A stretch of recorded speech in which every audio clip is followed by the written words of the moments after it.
Hello, my dear students. Myself Sanjay Sarvaiya and welcome to Sarvaiya Sir's class. In this session, today we will learn about share forfeiture and reissue. First of all, we have discussed about the theory of share forfeiture and reissue. अभी तक आपने इस channel को subscribe नहीं किया तो please इस channel को सब्सक्राइब कर लीजिए, लाइक कीजिए, शेयर कीजिए, कमेंट कीजिए और ज्यादा से ज्यादा अपने फ्रेंड और रिलेटिव के बीच इसको चैनल को शेयर कीजिए, क्योंकि इसी चैनल पे आपके सारे के सारे चैप्टर पार्ट 1 और पार्ट 2 12th के पार्ट 1 पार्ट 2 के 1 to 7 एंड 1 to 6 टोटल मिला के 13 चैप्टर्स के रैपिड रिवीजन वाले लेक्चर्स यहां आपको मिलने वाले हैं। राइट, जो रिवीजन का महासंग्राम सैलाब उठने वाला है वो इसी चैनल पे आपको मिलने वाला है। Rapid revision super fast method में आपको सब मिलने वाला है। तो ज्यादा से ज्यादा इस वीडियो को शेयर कीजिए अपने फ्रेंड और रिलेटिव के बीच और सभी को ये यूजफुल हो सके। आपने अभी तक सब्सक्राइब नहीं किया तो सब्सक्राइब कर लीजिए। आज के लेक्चर में हमें शेयर फॉरफीचर और रीइश्यू के बारे में समझना है। इसके लिए सबसे पहले थियोरी है वो थोड़ी सी हमें यहाँ पे डिस्कस करनी होगी, तरीके से शेयर को फॉरफीचर किया जाता है और उसके बाद उस शेयर को किस तरीके से री इश्यू किया जाता है। राइट, उसकी जनरल एंट्री के बारे में हमें यहाँ पे थोड़ा बहुत सीखना है। चलो स्टार्ट करते हैं। ओके, तो ये थियोरी डिस्कस करते हैं। जैसे कि यहाँ पे आप सब जानते हैं कि जब पहली बात तो ये है कि शेयर को फॉरफीचर क्यों किया जाता है, फॉरफिट क्यों करते हैं शेयर को यहाँ पे जब शेयर होल्डर्स को आप शेयर इश्यू करते हैं और कई मान लीजिए शेयर होल्डर्स है वो आप जो कॉल्ड अप मनी है वो नहीं पेड कर पा रहे हैं, आफ्टर ड्यू प्रोबेबिलिटीज कंपनी उसके शेयर्स है वो फॉरफिट कर लेती है। मतलब 1 2 3 ऐसे टाइम ड्यूरेशन में नोटिस इश्यू करती है और बाद में यदि फिर से रिप्लाई ना आए और नोटिस का रिप्लाई नहीं मिलता तो कंपनी है उसके शेयर्स है वो फॉरफिट कर लेती है। फॉरफिट करना मतलब जब्त कर लेना, ले लेना वापस उसके पास से। राइट, जैसे लोन वाले होते हैं ना, वो यदि लोन फुलफिल नहीं हो पाती तो वो असेट है वो मॉर्गेज की है जो असेट उसको फॉरफिट कर लेते हैं। ये दो लोग आपने लगाए हैं क्या? सर ने नहीं, मैंने। हम रिकवरी एजेंट हैं उस बैंक से जिससे आपने लोन लिया है, क्योंकि आपने 2 महीनों से ईएमआई नहीं भरी है और ना ही बैंक को बताया, तो हम मिलने आ गए। इसी तरीके से यदि यहाँ पे शेयर के जो कॉल्ड अप अमाउंट है वो यदि कोई शेयर होल्डर नहीं दे पाता तो उसको वो फॉरफिट कर लेते हैं। देखिए यहाँ पे सबसे पहली बात करते हैं कि जब शेयर फॉरफीचर होते हैं तो जनरली 2 ही सिचुएशन होती है। या तो शेयर है वो एट पार इश्यू है, मतलब 10 रुपीज का शेयर है वो 10 रुपीज में ही इश्यू हुआ है तो उसको कहेंगे एट पार। 100 रुपीज का शेयर है तो 100 में ही इश्यू हुआ है तो उसको कहेंगे एट पार। और यदि कोई शेयर है मान लीजिए कि उसकी जो फेस वैल्यू उससे हायर वैल्यू में इश्यू किया गया है तो उसे कहेंगे शेयर इश्यूड एट प्रीमियम। अच्छा, तो सबसे पहले बात करते हैं सिंपल सा फॉरफिटेड का। एक यहां पे एग्जांपल मैं आपको देने वाला हूं, इलस्ट्रेशन समझाने वाला हूं कि जब शेयर एट पार इश्यू किए गए हैं और कोई शेयर होल्डर है मान लीजिए कि पैसे नहीं दे रहा है तो उसके शेयर फॉरफिट करते हैं तो जनरल एंट्री कुछ इस तरीके से बनती है। चलो उसके लिए सबसे पहले एक एग्जांपल लेते हैं कि यहां पे मान लीजिए कि एप्लीकेशन की टाइम पे अमाउंट 3 रुपीज कॉल्ड अप कर रही थी कंपनी। उसके बाद अलॉटमेंट है, अलॉटमेंट के टाइम पे ₹2 है वो कॉल्ड अप कर रही है। उसके बाद फर्स्ट कॉल की बात की जाए तो फर्स्ट कॉल में ₹2 है वो कॉल्ड अप कर रही है और फाइनल कॉल की बात की जाए तो फाइनल कॉल में कंपनी है 3 रुपीज पर शेयर है वो कॉल्ड अप कर रही है। और कोई शेयर होल्डर मान लीजिए कि पैसे नहीं दे रहा है और कहां से उसने पेमेंट करना बंद कर दिया, मान लीजिए कि उसने अलॉटमेंट के स्टेज से ही उसने 500 उसके पास जो शेयर्स थे उस शेयर्स पे उसने पैसे देने बंद कर दिए। कोई एक शेयर होल्डर था जिसने at the time of allotment के टाइम से ही बंद कर दिए कि चलो अब मेरे पास पैसे नहीं है। इसका मतलब जनरली ये होता है, ध्यान रहे, जनरली ये होता है कि अलॉटमेंट के टाइम पे पैसे नहीं दिए, इसका मतलब ये हुआ कि उसके फर्स्ट कॉल में भी पैसे नहीं दिए, इसका मतलब ये हुआ उसके फाइनल कॉल में भी पैसे नहीं दिए। हाँ, यदि क्वेश्चन में कोई सी इंस्ट्रक्शन दी जाए कि चलो यहाँ पे सिर्फ अलॉटमेंट के स्टेज पे पैसे नहीं दिए और आफ्टर ड्यू फॉर्मेलिटीज कंपनी ने उसके शेयर फॉरफिट कर ली है तो कोई बात नहीं, तो आपको फर्स्ट और फाइनल कॉल की तो और आगे नहीं बढ़ना है। लेकिन जब भी आपको कोई इंस्ट्रक्शन न दी जाए और ऐसा कुछ भी ना कहा जाए कि यहां तक पेमेंट हुआ है और पूरा का पूरा सम है वो कॉल्ड आउट हो चुका है तो इसका मतलब ये हुआ कि यदि अलॉटमेंट में पैसे नहीं दे रहा है तो इसका मतलब ये होता है कि वो लास्ट तक पेमेंट नहीं करता। ऐसा तो नहीं होता कि अलॉटमेंट में पैसे नहीं दिए और उसके बाद है वो फर्स्ट कॉल का इंस्टॉलमेंट दे रहा है, फाइनल कॉल का इंस्टॉलमेंट, ऐसा नहीं होगा। राइट, यहां अलॉटमेंट पे पैसे नहीं दिया इसका मतलब ये हुआ कि लास्ट तक उसने पेमेंट नहीं दिया। हाँ, फिर से रिपीट कर दूं, यदि कोई इंस्ट्रक्शन है कि after due formalities all the call in areas वाले जो शेयर्स थे forfeited by the company after making first call, तो बात सही है, चलो फर्स्ट कॉल तक ही पेमेंट नहीं हुआ, या तो आफ्टर अलॉटमेंट, तो मान लीजिए अलॉटमेंट तक ही पेमेंट नहीं हुआ, लेकिन कोई भी इंस्ट्रक्शन ना दी जाए तो इसका मतलब ये रहता है कि वो पैसे लास्ट तक पेमेंट नहीं हुए। अच्छा, यहां पे आपको मैं एक ट्रिक बताने वाला हूं, शेयर कोई भी तरीके से क्यों ना इश्यू किए गए हो, जब भी आप शेयर फॉरफिट करते हैं तो equity share capital account debited debited debited ही होगा। क्यों, ऐसा क्यों भाई कि इक्विटी शेयर कैपिटल अकाउंट ही डेबिट होगा? उसका भी रीजन है कि जब आप शेयर इश्यू करते हैं तो आपकी कैपिटल है वो इंक्रीज होती है मार्केट में। अब जब आप शेयर होल्डर्स के पास से थोड़े बहुत शेयर, मान लीजिए यहाँ पे 500 शेयर्स है, तो थोड़े बहुत शेयर आप फॉरफिट करते हैं, तो इस वजह से मार्केट में आपकी जो शेयर कैपिटल है वो डिक्रीज हो रही है, इस वजह से कैपिटल अकाउंट को डेबिट लिखा जाता है। मतलब जब भी हम शेयर फॉरफिट करेंगे यहाँ पे, तो equity share capital account debited debited debited ही रहेगा, राइट। चलो इस एग्जाम्पल की बात करते हैं, यहाँ पे देखिए टोटल 10 रुपीज ही हो रहा है, इसका मतलब ये 10 रुपीज का शेयर था और 10 रुपीज में ही इश्यू किया गया, तो इसका मतलब ये होता है कि एट पार शेयर जो है वो इश्यू किया गया है, राइट, ज्यादा भी नहीं है। और डिस्काउंट से तो आप सभी जानते हैं, as per Indian company act 1956 amendment 2013 में यह बताया गया है कि कोई भी कंपनी है वो जनरली डिस्काउंट से शेयर इश्यू कर सकती नहीं है, राइट। इसीलिए जब भी शेयर इश्यू किए जाते हैं या तो एट पार इश्यू किए जाएंगे या तो एट प्रीमियम ही इश्यू किए गए होंगे, राइट। डिस्काउंट पहले था सिलेबस में शेयर जो है वो डिस्काउंट से भी इश्यू किए जाते थे, लेकिन बिफोर अमेंडमेंट इन 2013 से पहले की बात है। अब यहां पे क्लियर इंस्ट्रक्शन है कि कोई भी कंपनी है वो विदाउट एनी स्पेशल परमिशन कभी भी शेयर है वो डिस्काउंट से इश्यू, हाँ डिबेंचर डिस्काउंट से इश्यू हो सकते हैं, लेकिन शेयर नहीं, राइट। शेयर है वो या तो एट पार और या तो एट प्रीमियम ही इश्यू किए जाते हैं। तो चलो एट पार की जो स्पेसिफिक एंट्री है देखते हैं किस तरीके बनती है। यहां पे पूरा का पूरा क्वेश्चन है वो कोल्ड अप हो चुका है, 10 तक फाइनल कॉल तक उसने पेमेंट है कोल्ड अप कर ली है, राइट। चलो किस तरीके से एंट्री लिखी जाएगी देखिए, यहां पे सबसे पहले equity share capital account debited, equity share capital account debited, जैसे मैंने बताया कि कैपिटल ही डेबिट होगी।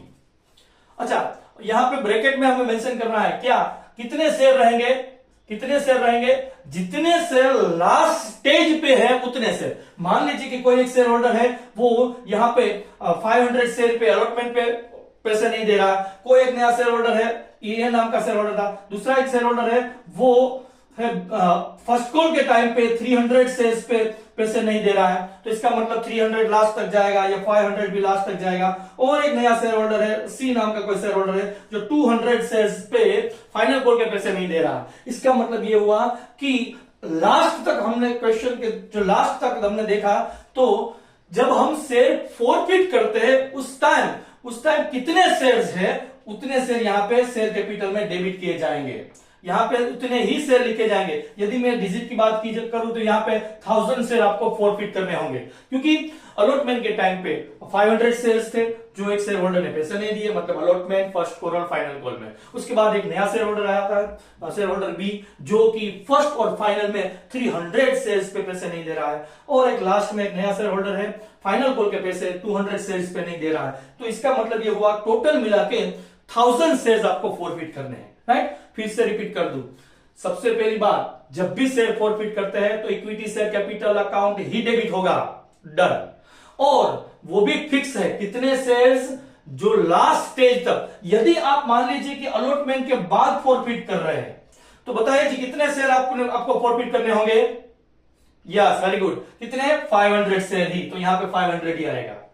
मान लीजिए कि आप फर्स्ट कॉल के बाद फॉरफिट कर रहे हैं, ऐसा क्वेश्चन में इंस्ट्रक्शन दिया जाता है कि after making first call all the call in arrear shares were forfeited by the company, पूरे के पूरे share after making first call या तो बिफोर मेकिंग फाइनल कॉल, ऐसे लिख के देते हैं। तो जब फर्स्ट कॉल तक ही क्वेश्चन कॉल्ड अप हुआ है तो आप कितने शेयर फॉरफिट करते हैं, राइट, 800 शेयर ही फॉरफिट करते हैं। और यहां मैंने एग्जांपल दिया है कि आफ्टर फाइनल कॉल सारी फॉरफिट और रीइश्यू की प्रोसीजर हो रही है, तो यहां पे आफ्टर फाइनल कॉल जब फॉरफिट करते हैं तो कितने शेयर आपको फॉरफिट करने होंगे, लास्ट स्टेज में जितने हैं उतने।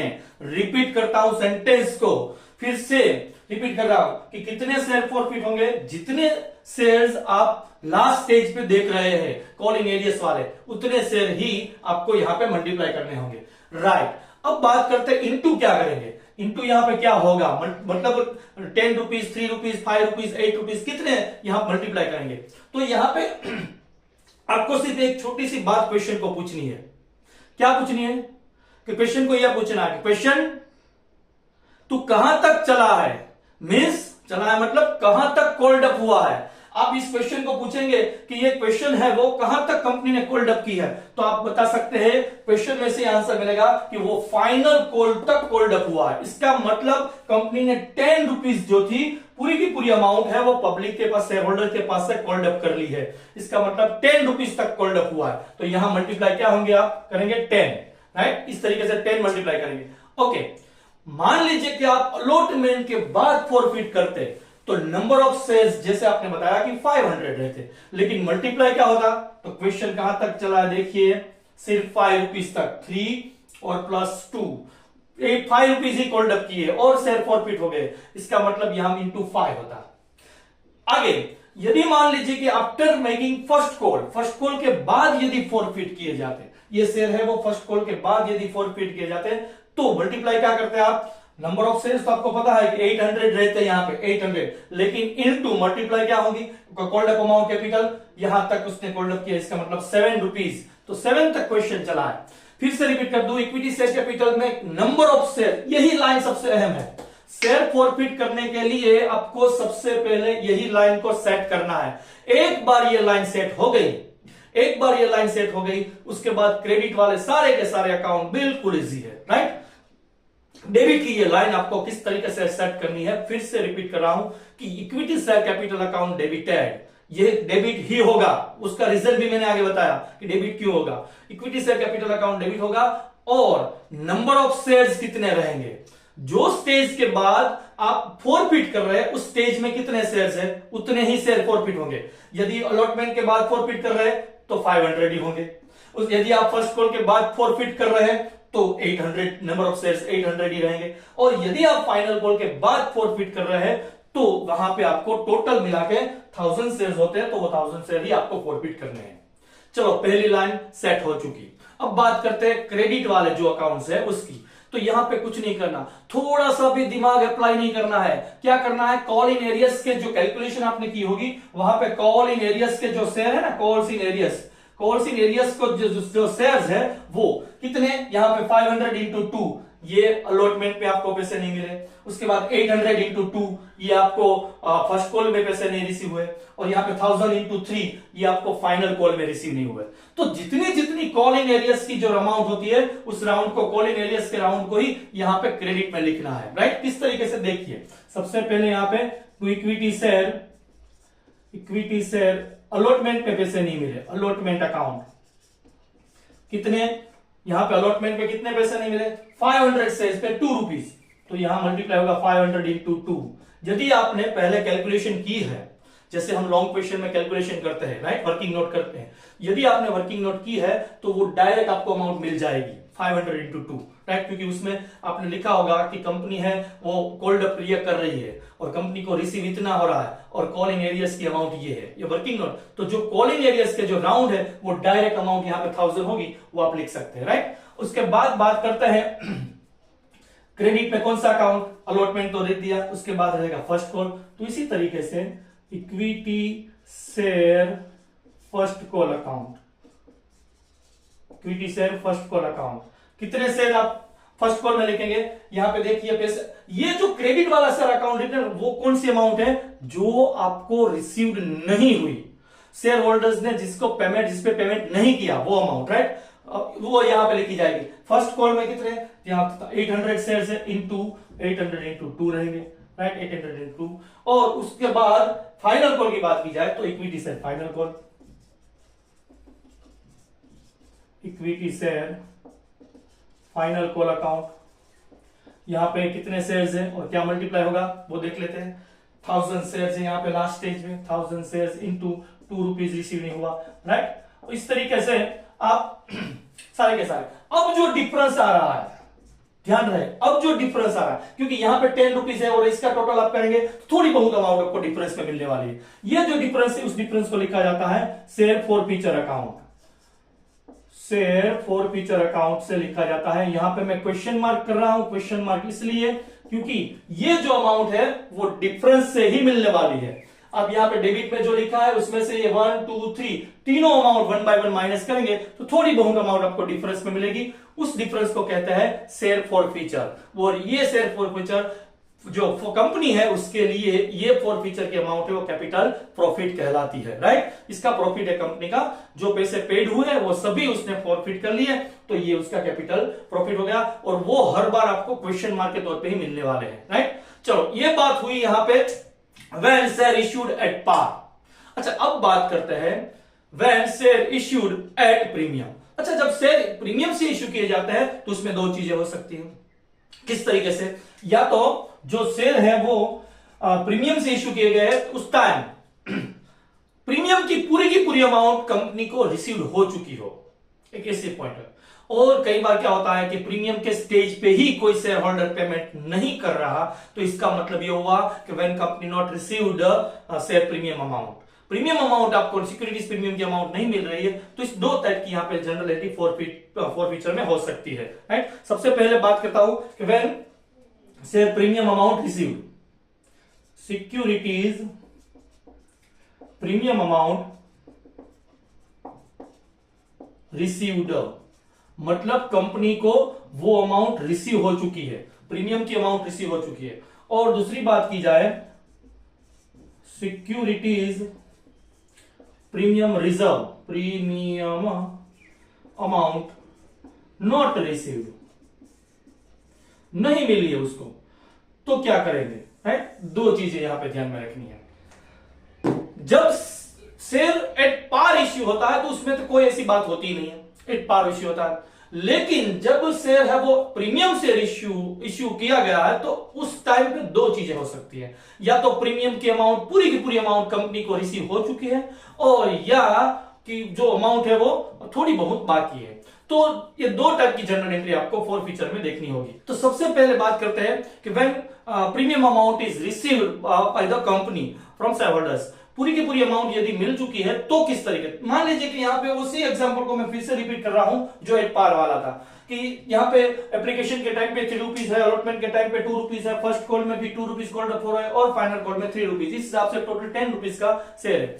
लेकिन यहाँ पे मान लीजिए प्रीमियम वाला क्वेश्चन है और प्रीमियम की अमाउंट 10 रुपीज है और पूरा का पूरा प्रीमियम है वो एप्लीकेशन के स्टेज में ही है। जैसे कि यहाँ पे 13 रुपीज किस तरीके से बने हैं, 3 रुपीज प्लस 10, 3 रुपीज कैपिटल कहलाएगी और 10 रुपीज प्रीमियम कहलाएगा। अब ये क्वेश्चन तो प्रीमियम वाला है 100%, ये क्वेश्चन है वो प्रीमियम वाला ही है, एप्लीकेशन के स्टेज पे प्रीमियम है, इसका मतलब ये हुआ कि ये जो शेयर्स इश्यू किए गए वो प्रीमियम से ही इश्यू किए गए। लेकिन जो कॉलिंग एरियस के स्टेज है वो कहां से स्टार्ट हो रहे हैं, देखिए कॉलिंग एरियस अलॉटमेंट के स्टेज पे, फर्स्ट कॉल के और फाइनल कॉल के स्टेज पे ही कॉल्ड अप हो रहे हैं, राइट। तो ये इसका मतलब ये हुआ कि प्रीमियम की अमाउंट जो थी वो पूरी की पूरी कंपनी को रिसीव हो चुकी है।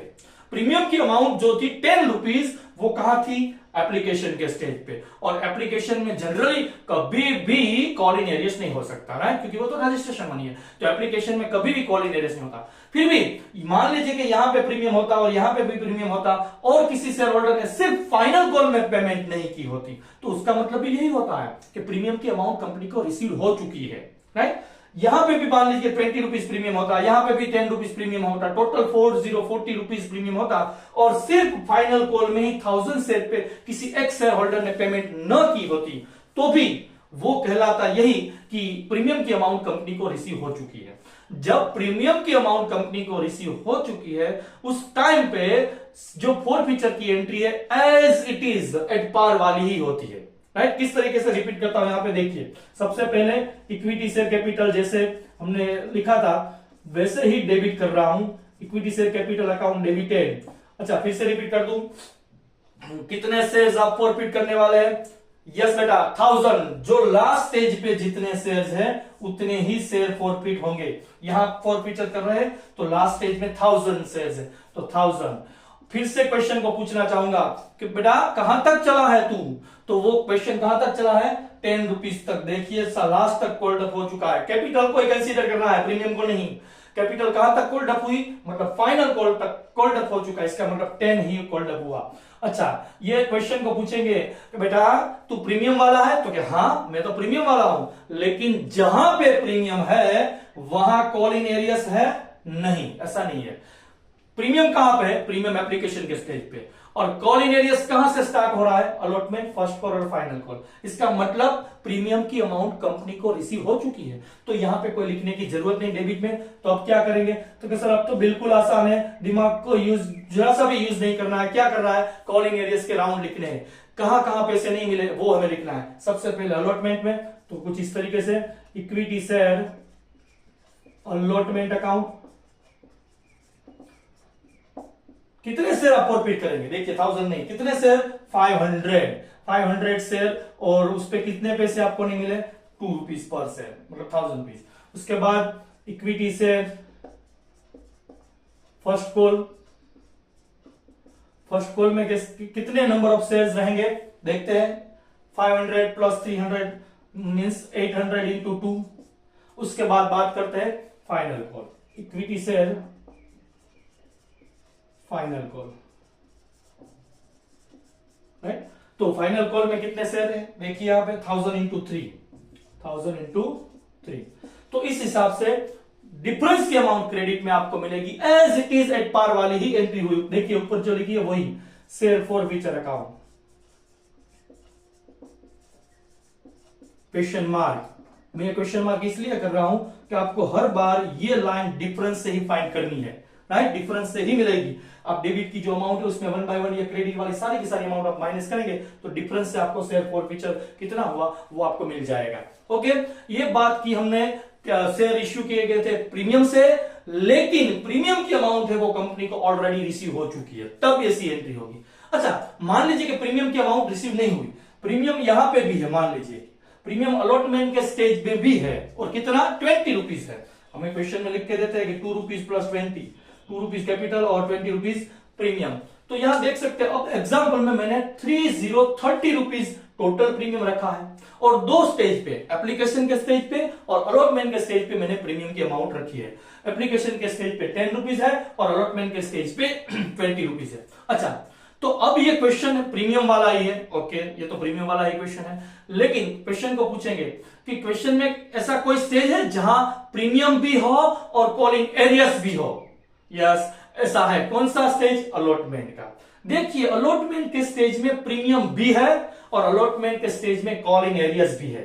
500 सेल्स पे पैसे नहीं मिले, तो इसका मतलब यह हुआ कि सिक्योरिटीज प्रीमियम की जो अमाउंट है वो कंपनी को रिसीव नहीं हुई। थोड़ी बहुत, मैं ऐसा नहीं कह रहा हूं कि पूरी 30 और 30 रुपीज है वो रिसीव नहीं हुआ, लेकिन थोड़ी बहुत रिसीव नहीं हुई। थोड़ी बहुत रिसीव नहीं हो या फुल अमाउंट रिसीव नहीं हो, जब ऐसा है तब आपको securities premium reserve account debit लिखना पड़ता है। किस तरीके से, देखिए सबसे पहली बात मैंने आगे भी बताई, फिर से रिपीट करता हूं, आप जब शेयर फॉरफिट कर रहे हैं उस टाइम डेबिट में क्या रहेगा, इक्विटी शेयर कैपिटल अकाउंट ही डेबिट में आएगा। किस तरीके से, देखिए equity share capital account debited, equity share capital account debited. अच्छा, ये डेबिट वाला अकाउंट है, तो यहां पे नंबर ऑफ शेयर्स कितने आप फॉरफिट कर रहे हैं, फिर से रिपीट करता हूं कि end of the sum, final call के बाद मैं कॉल्ड अप कर रहा, फॉरफिट कर रहा हूं, इसका मतलब मैं पूरी के पूरे कितने शेयर फॉरफिट करने वाला हूं, 1000। ओके, क्वेश्चन को पूछेंगे, क्वेश्चन बेटा कहां तक चला है तू, क्वेश्चन है पूरे का पूरा 10 रुपीज कॉल्ड अप हुआ, कैपिटल की बात कर रहा हूं, 10 रुपीज तक ही कॉल्ड अप हो चुका है, पूरी की पूरी अमाउंट है वो कॉल्ड अप हो चुकी है, तो इसका मतलब यहां पे 10 ही मल्टीप्लाई होगा। अच्छा, दूसरा क्वेश्चन पूछेंगे बेटा, क्वेश्चन को ही पूछेंगे बेटा, जो क्वेश्चन है उसमें ऐसा कोई स्टेज है जहां पे कॉलिंग एरियस भी हो और सिक्योरिटीज प्रीमियम भी हो, तो हाँ ऐसा है। कौन सा स्टेज, अलॉटमेंट का स्टेज। अलॉटमेंट का ऐसा स्टेज है कि जहां पे कॉलिंग एरियस भी है और सिक्योरिटीज प्रीमियम भी वहां पे दिया गया, तब जाके आपको यहां पे सिक्योरिटीज प्रीमियम के साथ शेयर कैपिटल के साथ securities premium reserve account debit लिखना होगा, अकाउंट डेबिट लिखना होगा। फिर रिपीट करता हूं, ये अकाउंट डेबिट कब रहेगा, ये अकाउंट डेबिट कब रहेगा, जब प्रीमियम की अमाउंट आपको रिसीव न हुई हो।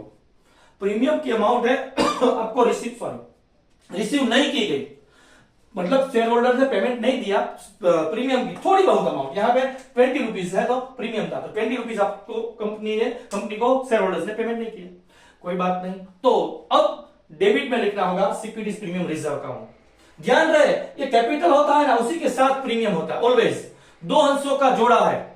यदि कैपिटल डेबिट में रहता है तो पूरे के पूरे पार्ट 2 में देख ले कहीं पे भी, यदि सिक्योरिटी शेयर कैपिटल डेबिट में रहता है तो सिक्योरिटी प्रीमियम उसके साथ डेबिट में ही रहेगा, और यदि equity share capital account credit में चला जाता है तो सिक्योरिटीज प्रीमियम अकाउंट भी क्रेडिट में ही रहेगा। ये दोनों दो अंशों का जोड़ा है जो कभी अलग नहीं होगा, right. Securities premium capital debit तो securities premium debit, capital credit तो सिक्योरिटीज प्रीमियम क्रेडिट अकाउंट, दोनों साथ में रहेंगे, डेबिट तो डेबिट, क्रेडिट तो क्रेडिट। हाँ, यहां पे डिस्काउंट होता तो कैपिटल और शेयर डिस्काउंट दोनों के बीच एक दूसरे के फादर को मर्डर किया है, जैसे कहता है ना बापे मायरा वेर, राइट, इस तरीके का है। क्योंकि यहां पे जब शेयर कैपिटल डेबिट में आता है तो डिस्काउंट है वो क्रेडिट में रहेगा, और यदि शेयर कैपिटल क्रेडिट में है तो डिस्काउंट है वो डेबिट में रहेगा, वो दोनों कभी साथ में नहीं हो सकते। शेयर कैपिटल और शेयर डिस्काउंट दोनों साथ में नहीं हो सकते, कैपिटल डेबिट तो डिस्काउंट क्रेडिट में, डिस्काउंट कैपिटल क्रेडिट में है तो डिस्काउंट डेबिट में, राइट। और ये दोनों अलग नहीं रह सकते, राइट। कोई भी एंट्री आप क्यों ना करें, कोई भी एंट्री, चाहे स्टार्टिंग की 8 एंट्रीज हो वो, या फॉरफिटेड की या रीइश्यू की, कोई भी एंट्री क्यों ना करें, securities premium always share capital के साथ ही रहता है, राइट। ओके, चलो, तो यहां पे सिक्योरिटीज शेयर कैपिटल डेबिट है, इसका मतलब ये भी डेबिट करेंगे। लेकिन समझने वाली बात ये है कि यहां पे नंबर ऑफ शेयर्स कितने रहे, ध्यान से देखिए बेटा, नंबर ऑफ शेयर्स कितने रहेंगे। यहां पे मैंने फॉरफिट किए हैं 1000 शेयर, देख यहां पे मैंने फॉरफिट किया बेटा 1000 शेयर, लेकिन सिक्योरिटीज प्रीमियम में 1000 नहीं आएंगे, राइट। टोटल फॉरफिटेड शेयर यहां पे नहीं आएंगे, जितने शेयर्स पे आपको प्रीमियम की अमाउंट रिसीव्ड नहीं हुई उतने ही शेयर्स आपको यहां डेबिट में लिखने हैं। देखिए यहां पे 500 शेयर्स है, यहां पे 800 शेयर्स है, ये स्टेज है, यहां पे 1000 है, लेकिन प्रीमियम की अमाउंट आपको कितने शेयर्स पे रिसीव नहीं हो रही है, सिर्फ 500 शेयर्स पे, तो इसका मतलब यहां पे 500 ही रहेंगे, राइट। प्रीमियम की अमाउंट सिर्फ 500 शेयर पे ही आपको रिसीव नहीं हुई है, तो यहां पे 500। और एक चीज, क्वेश्चन में टोटल प्रीमियम तो 3030 है, इसका मतलब ये हुआ नहीं या नहीं कि यहां पे 30 ही मल्टीप्लाई कर दे। तो यहां दो चीजें ध्यान में रखनी है, कौन कौन सी, कि नंबर ऑफ शेयर्स कितने लेने हैं और मल्टीप्लाई क्या करना है। फिर से रिपीट करता हूं, securities premium reserve account debit कब लिखेंगे, जब आपको कंपनी को जो प्रीमियम की अमाउंट रिसीव्ड नहीं हुई उस टाइम पे। यदि शेयर होल्डर्स ने जहां पे प्रीमियम है और वहां तक पैसे मान लीजिए कि पेड कर दिए हैं, और कॉल इन एरियस है वो फर्स्ट और फाइनल कॉल से ही स्टार्ट हो रहा है, तो बेटा यहां पे सिक्योरिटीज प्रीमियम डेबिट नहीं होगा।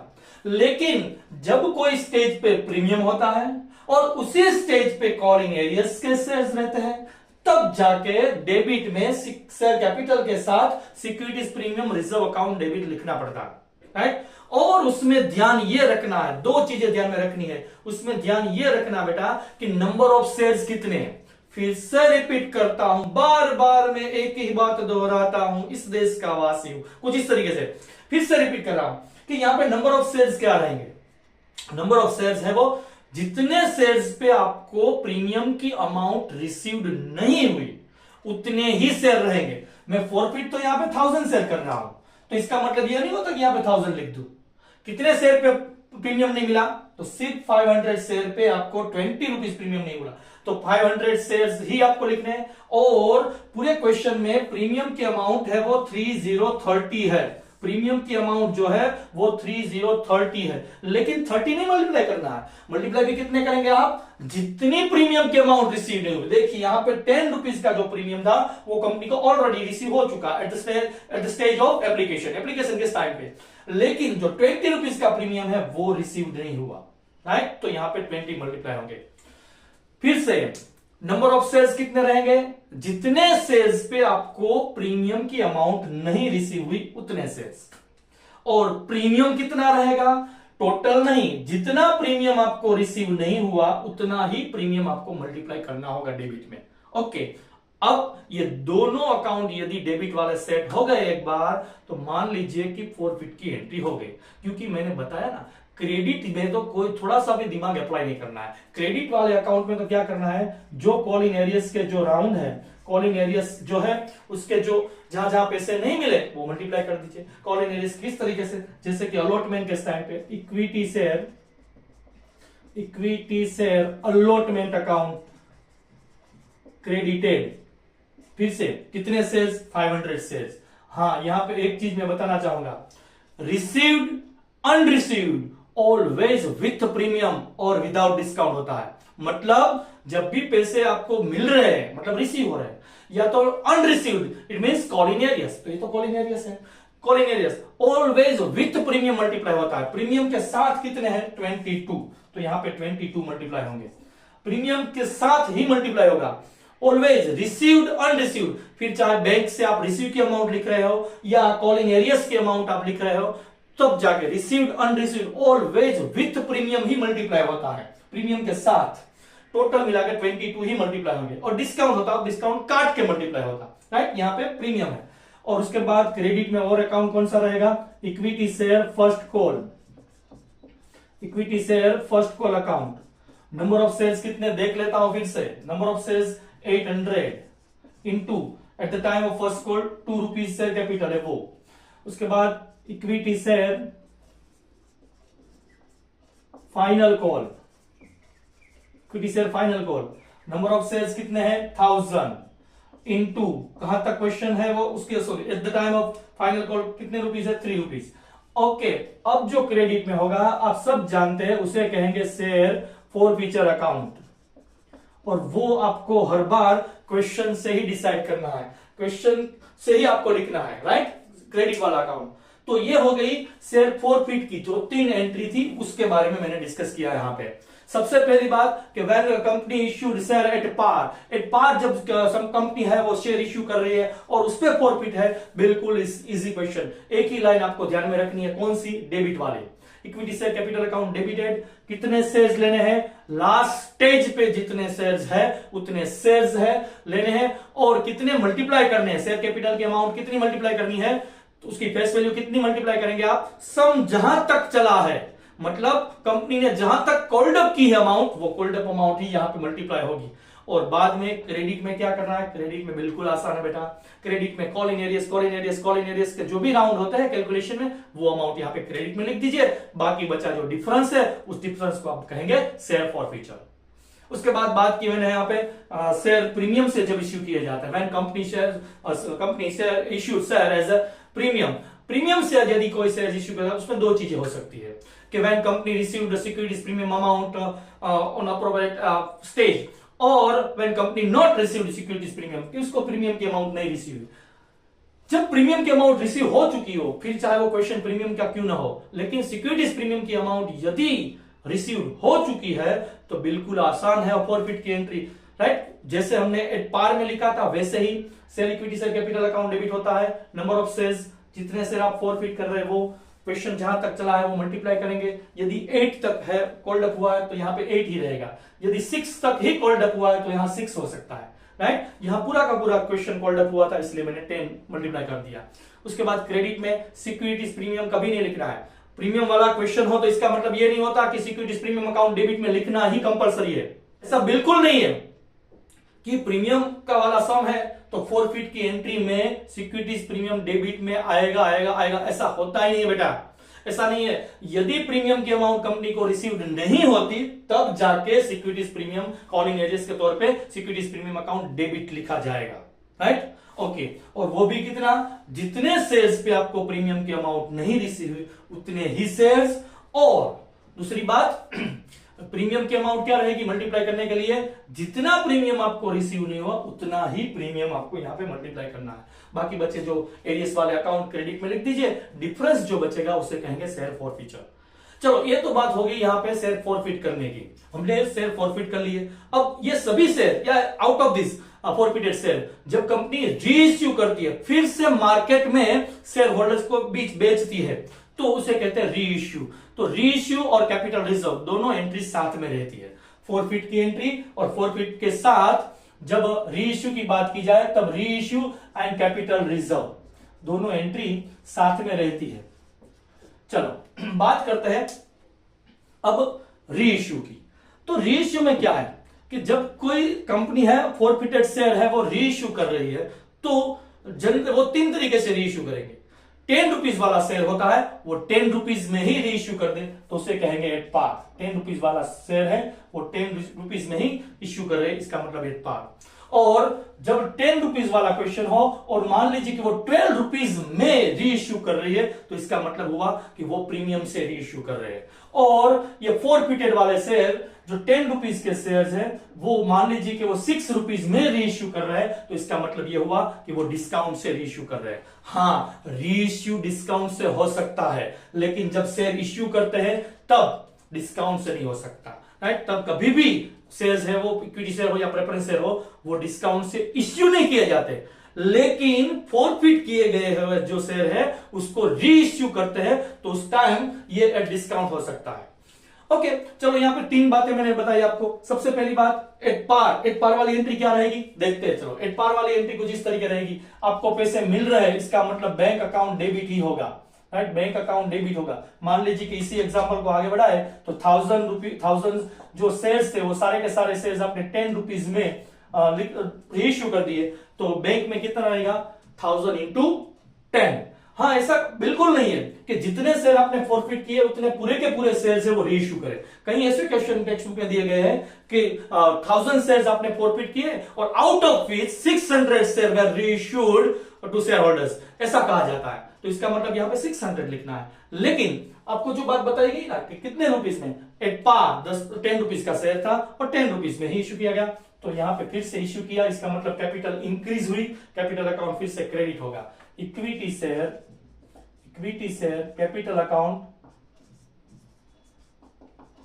अकाउंट क्रेडिट होगा बेटा 1000 इंटू 10। इस तरीके से ये हो गई शेयर री इश्यू करने की एट पार वाली एंट्री थी वो, राइट, एट पार वाली। हालांकि ऐसा कोई क्वेश्चन टेक्स्ट बुक में है ही नहीं, राइट। ऐसा कोई क्वेश्चन नहीं है कि फोरफिट वाले शेयर्स है वो फोरफिट वाले शेयर हो एट पार री इश्यू किए गए हो। एक भी इलस्ट्रेशन एक भी एक्सरसाइज का क्वेश्चन ऐसा नहीं है टेक्स्ट बुक में कि फोरफिट वाले क्वेश्चन को एट पार इश्यू किए गए, ऐसा नहीं है। अच्छा, तो बात करते हैं प्रीमियम की। हाँ, प्रीमियम वाला क्वेश्चन है हमारे टेक्स्ट बुक में देखा जाए तो जनरली ये 20% सम ऐसे है कि जो फोरफिट किए हो और बाद में री इश्यू एट प्रीमियम हो। लेकिन ज्यादातर क्वेश्चन हमारे 80% क्वेश्चन हमारे टेक्स्ट बुक में ऐसे है कि फोरफिट किए गए जो शेयर्स है वासी हेठा शेयर वो शेयर जनरली डिस्काउंट से ही इश्यू किए जाते हैं। मैक्सिमम क्वेश्चन हमारे टेक्स्ट बुक में ऐसे दिए गए हैं और प्रीमियम से री इश्यू किए गए हो ऐसे भी क्वेश्चन हमारे सिलेबस में है, राइट। एट पार इश्यू किए गए ऐसा कोई क्वेश्चन ही नहीं है। ये तो सिर्फ बेस रखने के लिए मैंने आपको यहाँ पे बताया कि एट पार यदि इश्यू किए जाते हैं तो बैंक से हमें पैसे मिलते हैं, मतलब पब्लिक के पास से पैसे मिलते हैं। इसका मतलब cash comes in business, so cash account या bank account will be debited. तो वो डेबिट किया और कैपिटल इंक्रीज हो रही है तो इक्विटी से कैपिटल अकाउंट क्रेडिट किया। ओके, अब बात करते हैं प्रीमियम से सेम टू सेम। अच्छा, 10 रुपीज का जो शेयर था वो आपने 12 रुपीज में री इश्यू किया, इसका मतलब बैंक में 12 रुपीज ही आएंगे। तो मैं लिखूंगा यहाँ पे bank account debited, number of shares वही रखेंगे, एग्जांपल जो लिया है वो 1000 इंटू 12, ये हो गया डेबिट में। 12 रुपीज से री इश्यू किए, इसका मतलब 12 ही मल्टीप्लाई होंगे। बाकी क्रेडिट में आपको क्या लिखना है बेटा, क्रेडिट में यहाँ पे 10 डेबिट हुआ है तो जब फोरफिट किया तब 10 डेबिट हुआ था तो यहां पे 10 ही क्रेडिट होगा। Equity share capital account 1000 shares थे उस पे 10 रुपीज, और जो क्रेडिट में 2 रुपीज का जो 2 रुपीज का डिफरेंस है और क्रेडिट में जो 2 रुपीज का डिफरेंस है वो डिफरेंस लिखा जाएगा securities premium. Securities premium reserve account, right, 1000 into 2, इस तरीके से ये एंट्री रहेगी एट प्रीमियम वाली। Bank account debited 12 rupees, equity share capital account credited 10 rupees और securities premium reserve account 2 rupees, right. ये हो गई एट प्रीमियम जब शेयर इश्यू किए जाते हैं उस टाइम की। अच्छा, अब जो रिपीटेडली जो हर एक क्वेश्चन में होता है एट डिस्काउंट, डिस्काउंट से रीइश्यू किया गया। मान लीजिए कि फॉरफिटेड शेयर थे, 10 रुपीज वाला शेयर था, आपने मार्केट में 6 rupees per share, all the forfeited share were reissued at ₹6 ऐसा लिख के दिया है, तो एंट्री क्या रहेगी देखते हैं। बैंक में बेटा कितने रुपए हमें रिसीव होंगे, बैंक में कितने रुपीज रिसीव होंगे 1000 शेयर्स पे, या 6 रुपीज ही डेबिट होंगे, क्योंकि 6 रुपीज से ही रीइश्यू की, इसका मतलब 6 रुपीज ही रिसीव बैंक में रहेंगे। ओके, उसके बाद क्रेडिट में अकाउंट लिखने से पहले एक लाइन लीव कर देनी है हमें यहाँ पे। क्रेडिट में जब भी शेयर्स डिस्काउंट से इश्यू किए गए हो, रीइश्यू किए गए हो, तब हमें एक लाइन डेबिट में लीव करनी है। क्यों बताता हूं, चलो। सबसे पहले आपको यह ध्यान में रखना है, इक्विटी शेयर कैपिटल अकाउंट ही क्रेडिट होगा, लेकिन वो ऑलवेज कैपिटल जो शेयर के ओरिजिनल कैपिटल होता है 10 रुपीज से ही क्रेडिट होगा। यहां पे 10 रुपीज डेबिट किया, इसका मतलब रीइश्यू में 10 रुपीज ही क्रेडिट होगा। यहां पे आपने 8 रुपीज डेबिट किया, रिवाइंड करता हूं थोड़ा, 8 रुपीज डेबिट कब कर सकते हैं आप, यहां पे 8 रुपीज डेबिट कब कर सकते हैं, जब क्वेश्चन 8 रुपीज तक ही कोल्ड अप हुआ हो, तब 8 रुपीज होता है। तो यहां पे 8 रुपीज डेबिट है, तो रीइश्यू के टाइम पे 8 रुपीज, रीइश्यू के टाइम पे 8 रुपीज, रीइश्यू के टाइम पे 8 रुपीज ही क्रेडिट में लिखेंगे। जब तक आपको यह ना कहा जाए कि all the share were forfeited as a fully paid up, ऐसा वर्ड यूज नहीं करें, और इससे इतना ही कहा जाए कि all the forfeited share were reissued in so amount, तो यहां पे जितने डेबिट 8 रुपीज की है तो 8 ही क्रेडिट में आएंगे रीइश्यू के टाइम पे। यहां पे 6 रुपीज यदि डेबिट की है तो रीइश्यू के टाइम पे क्रेडिट में 6 रुपीज ही आएंगे पर शेयर, 6 रुपीज। यहां पे 7 रुपीज आपने डेबिट किए है तो रीइश्यू करते टाइम जब भी आप यहां मल्टीप्लाई 7 ही आएगा, राइट। यहां पे 10 रुपीज मैंने डेबिट किया था और पूरा क्वेश्चन अभी तक मैंने कोल्ड अप कर लिया था, उसके बाद फॉरफिट और उसके बाद रीइश्यू कर रहा हूं, तो 10 रुपीज डेबिट किए, यहां पे 10 रुपीज डेबिट, यहां पे 10 रुपीज, तो 10 रुपीज ही क्रेडिट रहेंगे। अच्छा, अब देखिए आप, क्रेडिट में 10 रुपीज है, डेबिट में यहां पे बैंक अकाउंट डेबिट है 6 रुपीज, तो डिफरेंस अब डेबिट में दिखाई दे रहा है, और डेबिट में जो डिफरेंस है उसे कहते हैं डिस्काउंट। लेकिन शेयर डिस्काउंट ऐसा नहीं लिखा जाता, लिखा जाता है share forfeiture account, share forfeiture account debited, number of shares 1000 into 4। यहां पे भी आप क्वेश्चन मार्क कर सकते हैं, ऐसा नहीं है 4 मल्टीप्लाई दिखाना है, क्वेश्चन मार्क कर सकते हैं, राइट। तो ये हो गया बैंक में 6 रुपीज डेबिट, और फॉरफीचर अकाउंट डेबिटेड 4 रुपीज, और equity share capital account credited 10 rupees per share. तो ये दो चीज यहां पे मैंने डिस्कस की, शेयर फॉरफिटेड और शेयर रीइश्यू के बारे में। अब बात करते हैं एक रबर स्टैंप वाली एंट्री, और बिल्कुल इजी, बिल्कुल आसान सी एंट्री है, वो क्या है, कैपिटल रिजर्व की। कैपिटल रिजर्व की एंट्री कुछ इस तरीके से रहती है, बिल्कुल आसान, इससे बिल्कुल आसान है एंट्री है कैपिटल रिजर्व की, बिल्कुल आसान। किस तरीके से, share forfeiture account debited to capital reserve account credited, इस तरीके की कुछ एंट्री रहती है, राइट। बिल्कुल आसान सी होती है एंट्री। यहां पे इस एंट्री की अमाउंट किस तरीके से आप डिसाइड करेंगे, चलो रिपीट कर देता हूं, आप किस तरीके से, जब भी शेयर फॉरफिट करते हैं उस टाइम फॉरफिट की जो अमाउंट होती है, फॉरफिट की जो अमाउंट होती है, फॉरफिट की जो अमाउंट होती है, ये फॉरफिट की जो अमाउंट है, उस अमाउंट में से रीइश्यू करते टाइम आपके पास जो फॉरफिट की अमाउंट रहती है वो माइनस की जाती है। तो कि सर जब हम फॉरफिटेड वाले शेयर प्रीमियम से रीइश्यू करते हैं तो उस टाइम पे तो कहीं शेयर फॉरफीचर ऐसा लिखा ही नहीं है, तो कोई बात नहीं बेटा, यहां पे जो भी अमाउंट होती है उसमें से आप 0 माइनस कर दीजिए, बाकी जो अमाउंट है उसकी एंट्री यहां पे लिखनी होगी। और ये रबर स्टैंप है, इक्विटी शेयर जो शेयर्स है वो फॉरफिट करने के बाद जो डिफरेंस होता है फॉरफिटेड अकाउंट की बैलेंस का जो डिफरेंस होता है वो आपको कहां पे ट्रांसफर करना है, कैपिटल रिजर्व में। तो ये रबर स्टैंप रहता है, forfeiture account debited to, forfeiture account debited to capital reserve account credited. Amount कैसे डिसाइड करेंगे, चलो फिर से, यहां जब आप शेयर फॉरफिट करते हैं उस टाइम फॉरफिट की अमाउंट जो होती है उसमें से जब आप शेयर रीइश्यू करते हैं उस टाइम जो फॉरफिट की अमाउंट होती है वो माइनस की जाती है। दोनों माइनस करने के बाद यहां पे अमाउंट लिखी जाती है। मान लीजिए कि at the time of reissue यदि फॉरफिट की अमाउंट है ही नहीं, क्योंकि प्रीमियम से रीइश्यू किया गया था, है ही नहीं, तो 0 माइनस कर दीजिए, यहां जितने हैं उसमें से आपको 0 माइनस करना है, राइट। तो ये थोड़ी बहुत थियरी डिस्कस की हमने शेयर फॉरफीचर और उसको रीइश्यू करने के, और उसके बाद जो बैलेंस बची उसको कैपिटल रिजर्व में ट्रांसफर करने की बात। अब हम ऐसा ही हमारी टेक्स्ट बुक में फॉरफीचर रिलेटेड एक इलस्ट्रेशन दिया गया है, यहाँ पे इलस्ट्रेशन और एक्सरसाइज में क्वेश्चन दिए गए हैं 2 एक्सरसाइज के क्वेश्चन करेंगे, क्वेश्चन नंबर 12 और क्वेश्चन नंबर 13 जो आपकी टेक्स्ट बुक में पेज नंबर 6060 पे दिए गए, राइट। चलो स्टार्ट करते हैं उसे। चलो बेटा अब स्टार्ट करते हैं क्वेश्चन नंबर 12 जो कि आपकी टेक्स्ट बुक में पेज नंबर 6060 पे दिया गया है। 12 और 13 दोनों क्वेश्चन में 3 ऐसे शॉर्ट सम्स दिए गए जिससे आपका पूरा का पूरा जो फोरफिट और रीइश्यू वाला पॉइंट है वो रिवाइज होने वाला है, राइट। चलो स्पीड से हम यहाँ पे रिवीजन का महासंग्राम स्टार्ट करने वाला है। कि उससे पहले फिर से रिपीट कर दूं आपको कि यदि आप इस चैनल पर नए हैं तो चैनल को सब्सक्राइब करना मत भूलिए और हो सके उतना अपने फ्रेंड और रिलेटिव के बीच इस वीडियो को शेयर कीजिए जिससे ये पूरा का पूरा जो शेयर फोर फीचर वाला क्वेश्चन नंबर 8 मार्क्स का जो क्वेश्चन है आपके सेक्शन ई में पूछा जाने वाला है वो आपको रिवाइज हो जाए, राइट। चलो क्वेश्चन नंबर 12 रीड कर रहा हूं, पेज नंबर 6060 पे दिया गया है। Right journal entries in the book of company for forfeiture and reissued और forfeited shares from the following information. यहां पे 12/1 क्वेश्चन दिया गया है। मैं देखता हूं क्वेश्चन नंबर 12/1 में क्या है। Company forfeited 800 shares of ₹10 each, मतलब नंबर ऑफ शेयर्स 800 है, 10 रुपीज उसकी फेस वैल्यू है। For each of a share holder for non payment of allotment money 4, यहां पे अलॉटमेंट मनी है वो 4 रुपीज नहीं पेड की। क्वेश्चन नंबर 12/1 की बात कर रहा हूं।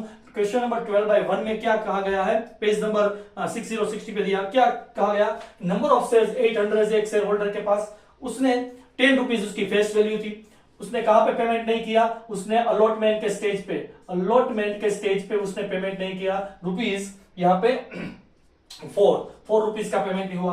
उसके बाद कॉल मनी मतलब फाइनल कॉल में उसने पेमेंट नहीं किया, फाइनल कॉल में यहां पे पेमेंट नहीं हुआ 3 रुपीज का।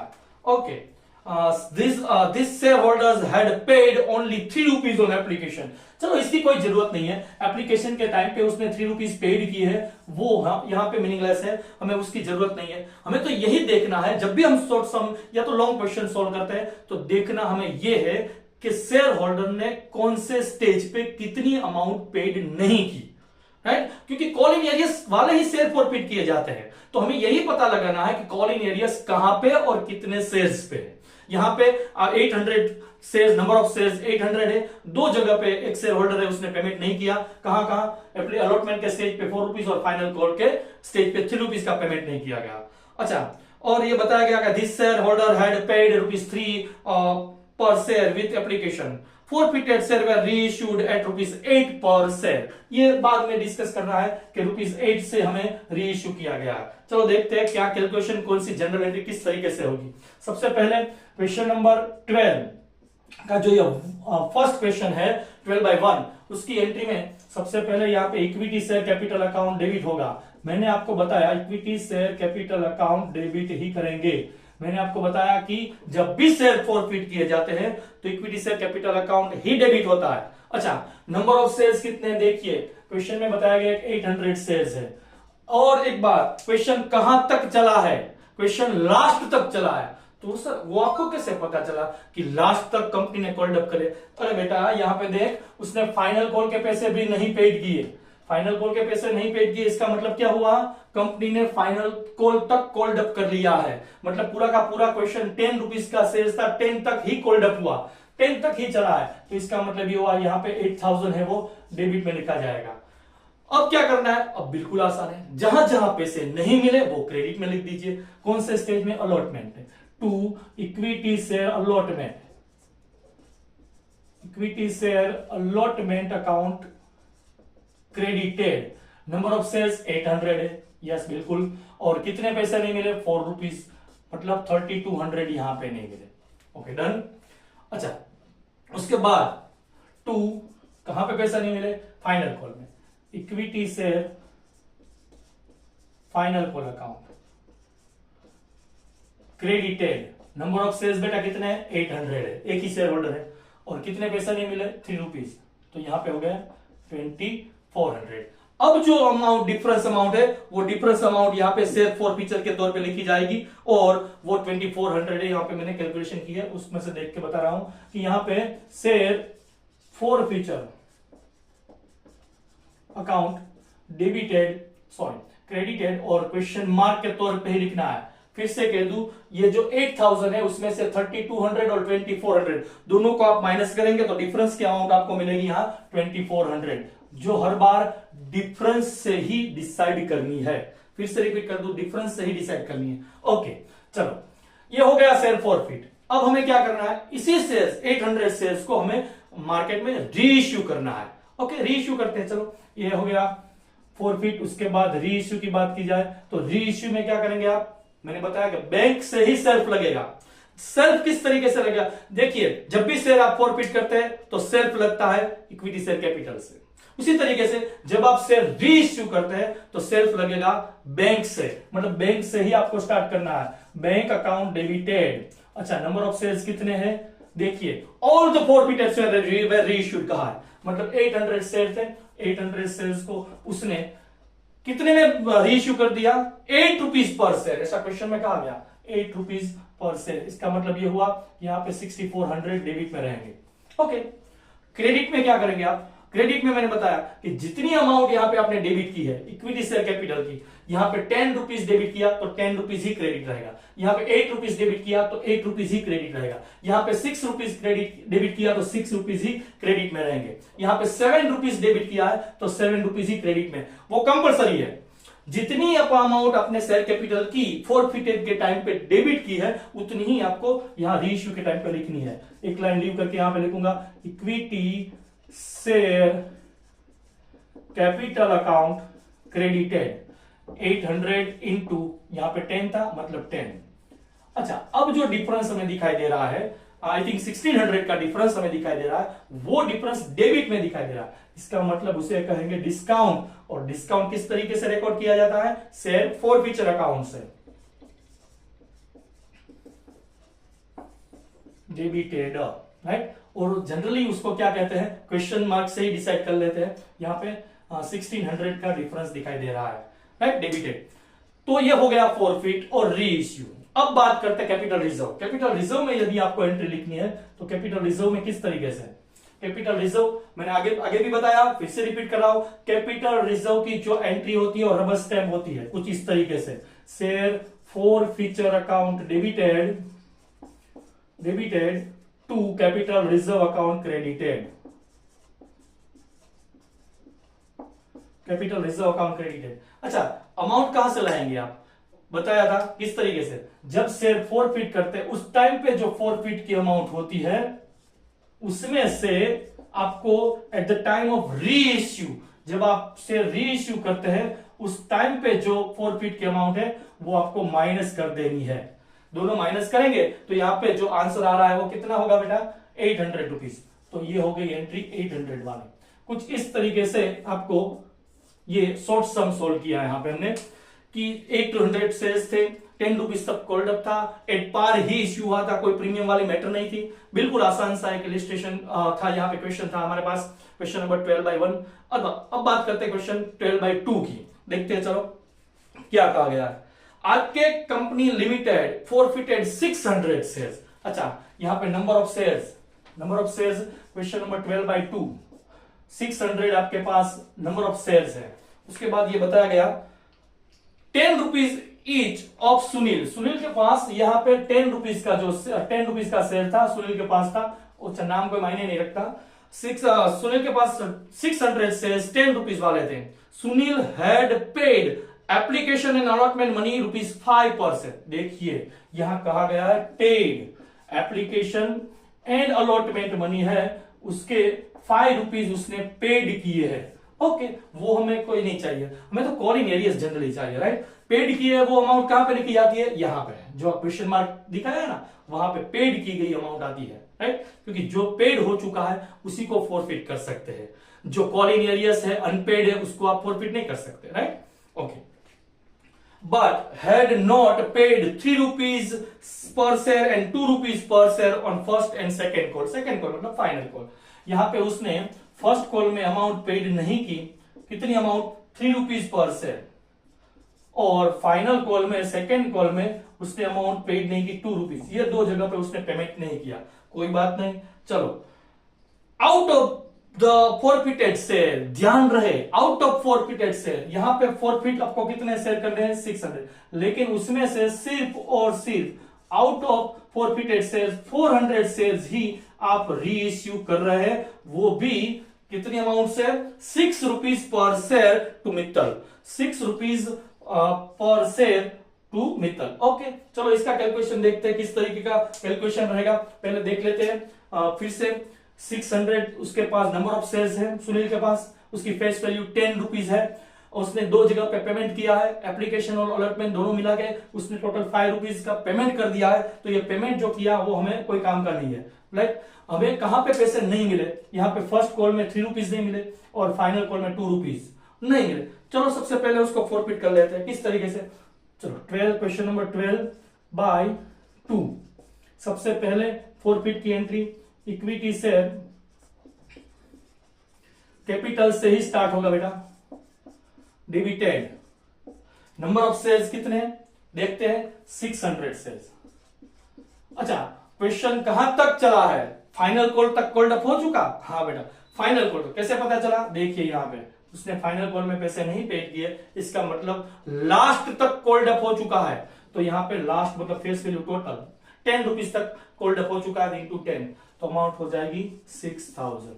उसके बाद यहाँ पे स्पेशल प्रीमियम वाला नहीं है, मतलब ये जो है एट पार से इश्यू किया गया है। तो अब क्या करना है, डेबिट में तो लिख लिया, क्रेडिट में तो जहां जहां आपको पैसे नहीं मिले वो क्रेडिट में लिख दीजिए। यहां पे फर्स्ट कॉल में 3 रुपीज नहीं रिसीव हुए तो लिखेंगे इक्विटी शेयर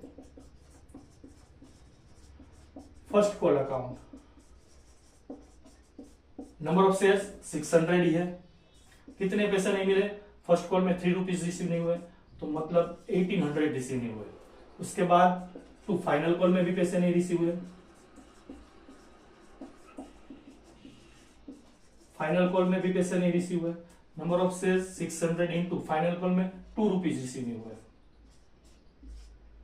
तो यहां पे फाइनल कॉल में 2 रुपीज रिसीव नहीं हुए, राइट। तो यहां पे 1200 रुपीज क्रेडिट में, और जो डिफरेंस की अमाउंट है उसे आप कहेंगे share for feature. Generally number of share 600 into 5 ही होनी चाहिए, मैंने बताया ना, जो अमाउंट पेड की गई है वही फॉर फीचर में आती है, तो 3000 ही होने चाहिए। फिर भी देखते हैं डिफरेंस के तौर पे, शेयर फॉर फीचर अकाउंट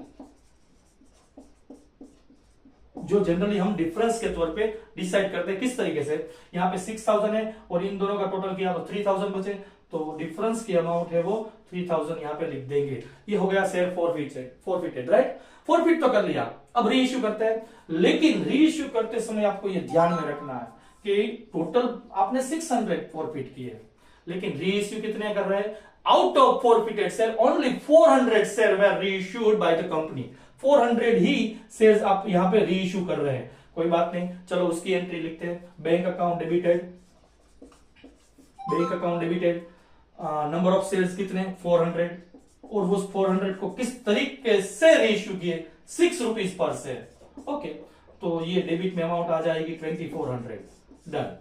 और यहां पे जो पहली लाइन लिखी है equity share capital account debited, वही रिपीट करनी है क्रेडिट में, राइट। मैंने बताया कि 10 रुपीज यदि डेबिट हुए तो 10 रुपीज ही क्रेडिट होंगे, यहाँ पे 8 रुपीज डेबिट हुए तो 8 रुपीज ही क्रेडिट होंगे, यहाँ पे 7 रुपीज डेबिट हुए तो 7 रुपीज ही क्रेडिट होंगे। हाँ, नंबर ऑफ शेयर्स जो है में भी चेंज हो सकते हैं, नंबर ऑफ शेयर्स यहाँ पे 600 थे, लेकिन अब क्रेडिट में लिखेंगे हम 400 ही, क्योंकि 400 शेयर ही रीइश्यू है। Equity share capital account credited, number of shares में भी चेंज हो सकते हैं, यहाँ पे डिफरेंट हो सकते हैं, लेकिन 10 रुपीज आपने डेबिट किया है तो इसका मतलब 10 ही क्रेडिट होगा। यहां यदि क्वेश्चन 8 तक कॉल्ड अप हुआ और 8 आपने लिखा होता तो यहां पे क्रेडिट में 8 ही लिखेंगे आप, राइट। ओके, चलो तो यहां पे 4000। अच्छा, अब डिफरेंस की अमाउंट जो आ रही है वो डेबिट में है और उसको डेबिट को डिस्काउंट कहते हैं, और डिस्काउंट को शेयर फॉर फीचर से लिखा जाता है, आप सब जानते हैं, share forfeiture account debited, और वो जनरली मैं क्वेश्चन मार्क से लिख रहा हूं। यहाँ पे 4000 है, उसमें से 2400 आपने माइनस कर दिए तो अमाउंट क्या रहेगी 1600। ये हो गई री इश्यू की एंट्री। अब लास्ट एंट्री जो है वो है क्या, लास्ट एंट्री यहाँ पे फॉरफिट की हो गई और रीइश्यू की भी होगी। अब लास्ट एंट्री क्या रहेगी आपकी कैपिटल रिजर्व की। अच्छा, कैपिटल रिजर्व की जो एंट्री है ना वो मैंने बताया कि रबर स्टैम्प है। किस तरीके से, share forfeiture account debited to capital reserve account credited to capital reserve. अच्छा, अमाउंट क्या रहेगी फिर से बता देता हूं। जो जब आपने शेयर फॉरफिट किए उस टाइम फॉरफिट की जो अमाउंट थी उसमें से आपको जो फॉरफिट किए हैं उस शेयर में से आपको रीइश्यू की उस टाइम की अमाउंट माइनस करनी है। लेकिन ऐसा कब करेंगे, जब नंबर ऑफ शेयर्स है वो सेम हो तब। यहां पे ऐसा नहीं करेंगे। यहां पे ये जो बिल्कुल आसान सी एंट्री थी ना वहां पे थोड़ा माइंड अप्लाई करना है। ऐसा कब हो सकता है, जब आपने शेयर जितने फॉरफिट किए हैं उतने ही शेयर यदि आप रीइश्यू कर रहे हैं तब डायरेक्ट माइनस कर सकते हैं। यहां फॉरफिट की अमाउंट थी उसमें से रीइश्यू के टाइम के फॉरफिट की अमाउंट थी वो माइनस कर दीजिए, बाकी बची जो अमाउंट है वो कैपिटल रिजर्व में ट्रांसफर कर दीजिए। लेकिन यहां पे ऐसा नहीं हो सकता। तो यहां पे क्या करेंगे, यहां पे आपको थोड़ा सा क्रॉस मल्टीप्लिकेशन करना होगा। किस तरीके का क्रॉस मल्टीप्लिकेशन देखते हैं। चलो, इस तरीके से नहीं होगा। यहां पे कैलकुलेशन करते हैं थोड़ी कि जबकि ये 600 जब शेयर्स थे, क्रॉस मल्टीप्लिकेशन इस तरीके से 600 के जो शेयर्स थे तब फॉरफिट की अमाउंट क्या थी, राइट। 600 शेयर्स है तब फॉरफिट की अमाउंट है 3000 रुपीज। यदि यहां पे 400 शेयर्स होते 400 तो फॉरफिट की अमाउंट क्या रहती। इस तरीके का कैलकुलेशन करेंगे ना आप।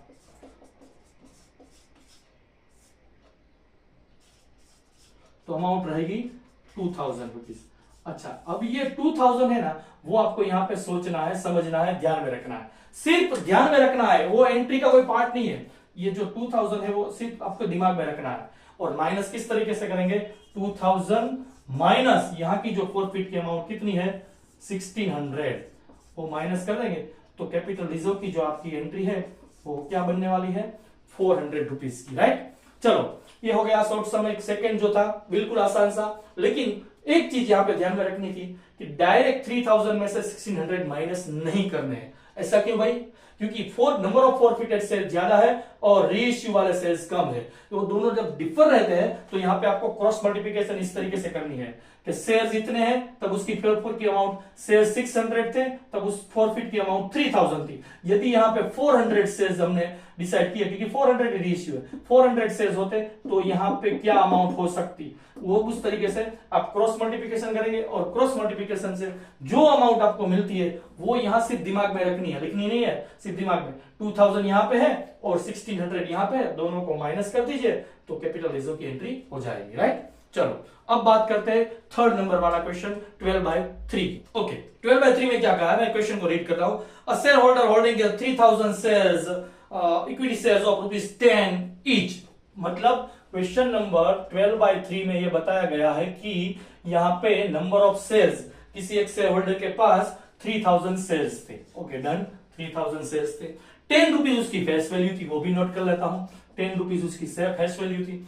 Okay, has paid application money at ₹13 पर share including 10 rupees premium. Application के टाइम पे उसने 13 रुपीज पेड कर दिए।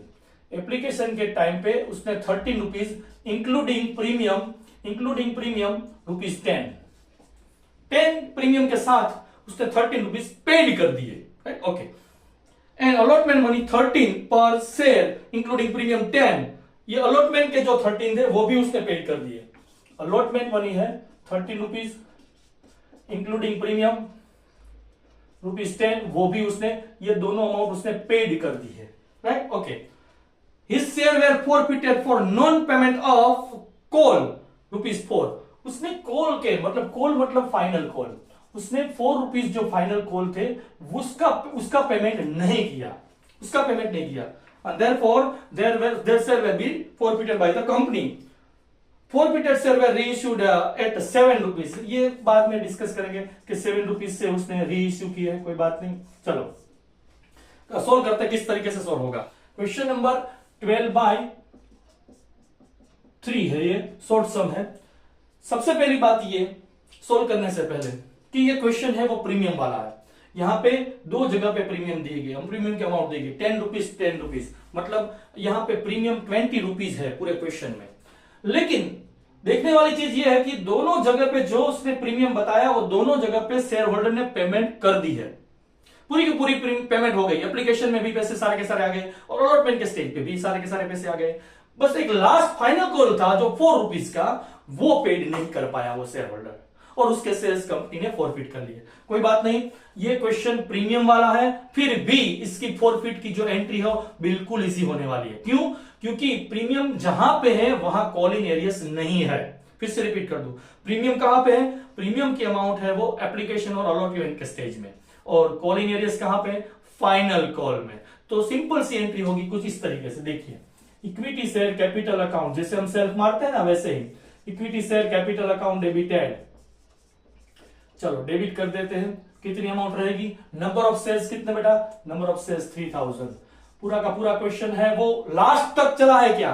तो हाँ सर लास्ट तक ही चला है। क्यों? क्योंकि फाइनल कॉल के 4 रुपीज नहीं पेड किए, इसका मतलब कंपनी ने फाइनल कॉल तक कॉल्ड अप कर लिए है।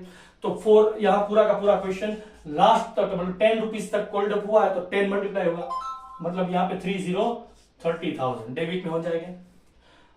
फिर से रिपीट कर दो, यह क्वेश्चन प्रीमियम वाला है, फिर भी सिक्योरिटीज प्रीमियम नहीं लिखा जाएगा। क्यों? क्योंकि प्रीमियम कौन से स्टेज पे है? एप्लीकेशन और अलॉटमेंट के स्टेज पे, और वहां कंपनी को बिल्कुल अमाउंट रिसीव हो चुकी है, टोटली अमाउंट रिसीव हो चुकी है। तो जब अमाउंट रिसीव्ड हो चुकी है तो सिक्योरिटीज प्रीमियम डेबिट में नहीं लिखा जाता। यदि सिक्योरिटीज प्रीमियम की अमाउंट रिसीव्ड नहीं हुई कंपनी को, थोड़ी बहुत या पूरी, तभी जाके शेयर कैपिटल के साथ में उसके मिसिस को बिठाया जाता है सिक्योरिटीज प्रीमियम रिजर्व को। लेकिन यहां पे कोई लिखने की जरूरत नहीं है। तो क्या करेंगे बेटा अब? तो बिल्कुल आसान है। अब तो क्या करना है? कॉलिंग एरियस जहां पे वो लिख देंगे, फाइनल कॉल में पैसे नहीं मिले तो equity share final call account, 3000 shares पे उसने 400 रुपीज पेड नहीं किए, मतलब 12,000 रुपीज पेमेंट नहीं मिला। कोई बात नहीं, और बाकी बची जो अमाउंट है उसको क्या कहेंगे? शेयर फॉर फीचर, जो पेड हो चुके हैं, शेयर फॉर फीचर्स अकाउंट। वो ये अमाउंट जनरली हम डिफरेंस से डिसाइड करते हैं। किस तरीके से? यहाँ पे डेबिट में 30,000 है और क्रेडिट में यहाँ पे 12,000 है, इसका मतलब ये हुआ 18,000 का डिफरेंस है, वो डिफरेंस कहलाएगा शेयर फॉर फीचर। ये हो गई एंट्री शेयर फॉर फीचर की। उसके बाद अब हमें री इश्यू करना है। चलो री इश्यू करते हैं। जनरल एंट्री 1 थी, ये जनरल एंट्री नंबर 2, राइट? तो री इश्यू करते हैं। कितने में री इश्यू किए? ऑल द फॉरफिटेड शेयर में री इश्यू एट ₹7 से री इश्यू किए, डिस्काउंट से री इश्यू किए, 10 रुपीज वाला शेयर था 7 से। ओके चलो, तो जब भी री इश्यू करता है तो सेल्फ कहां से लगता है? बैंक से। Bank account debited, number of shares कितने? ऑल द फॉरफिटेड शेयर, मतलब 3000, और कितने में उसने बेचा? री इश्यू किया 7 रुपीज से, तो इंटू 7, तो यहां पे डेबिट में क्या अमाउंट रहेगी? 21,000। ओके, अब जो डेबिट में इक्विटी शेयर कैपिटल लिखा है वो आपको पता है कि वो क्रेडिट में लिखा जाता है, राइट? नंबर ऑफ शेयर्स में भी चेंज हो सकते हैं, लेकिन यहां पे 10 रुपीज है तो क्रेडिट में 10 ही लिखा जाएगा। एक लाइन लीव करके यहां पे लिख देता हूं, equity share capital account, right? 3000 into 10 मतलब 30,000। ओके, 30,000। अब जो डिफरेंस डेबिट में दिखाई दे रहा है वो डिफरेंस क्या है? 30,000 माइनस 21,000 मींस 9,000 का डिफरेंस है, और 9,000 का जो डिफरेंस है उसे डिस्काउंट कहते हैं। लेकिन डिस्काउंट किस तरीके से लिखा जाता है? शेयर फॉर फीचर से।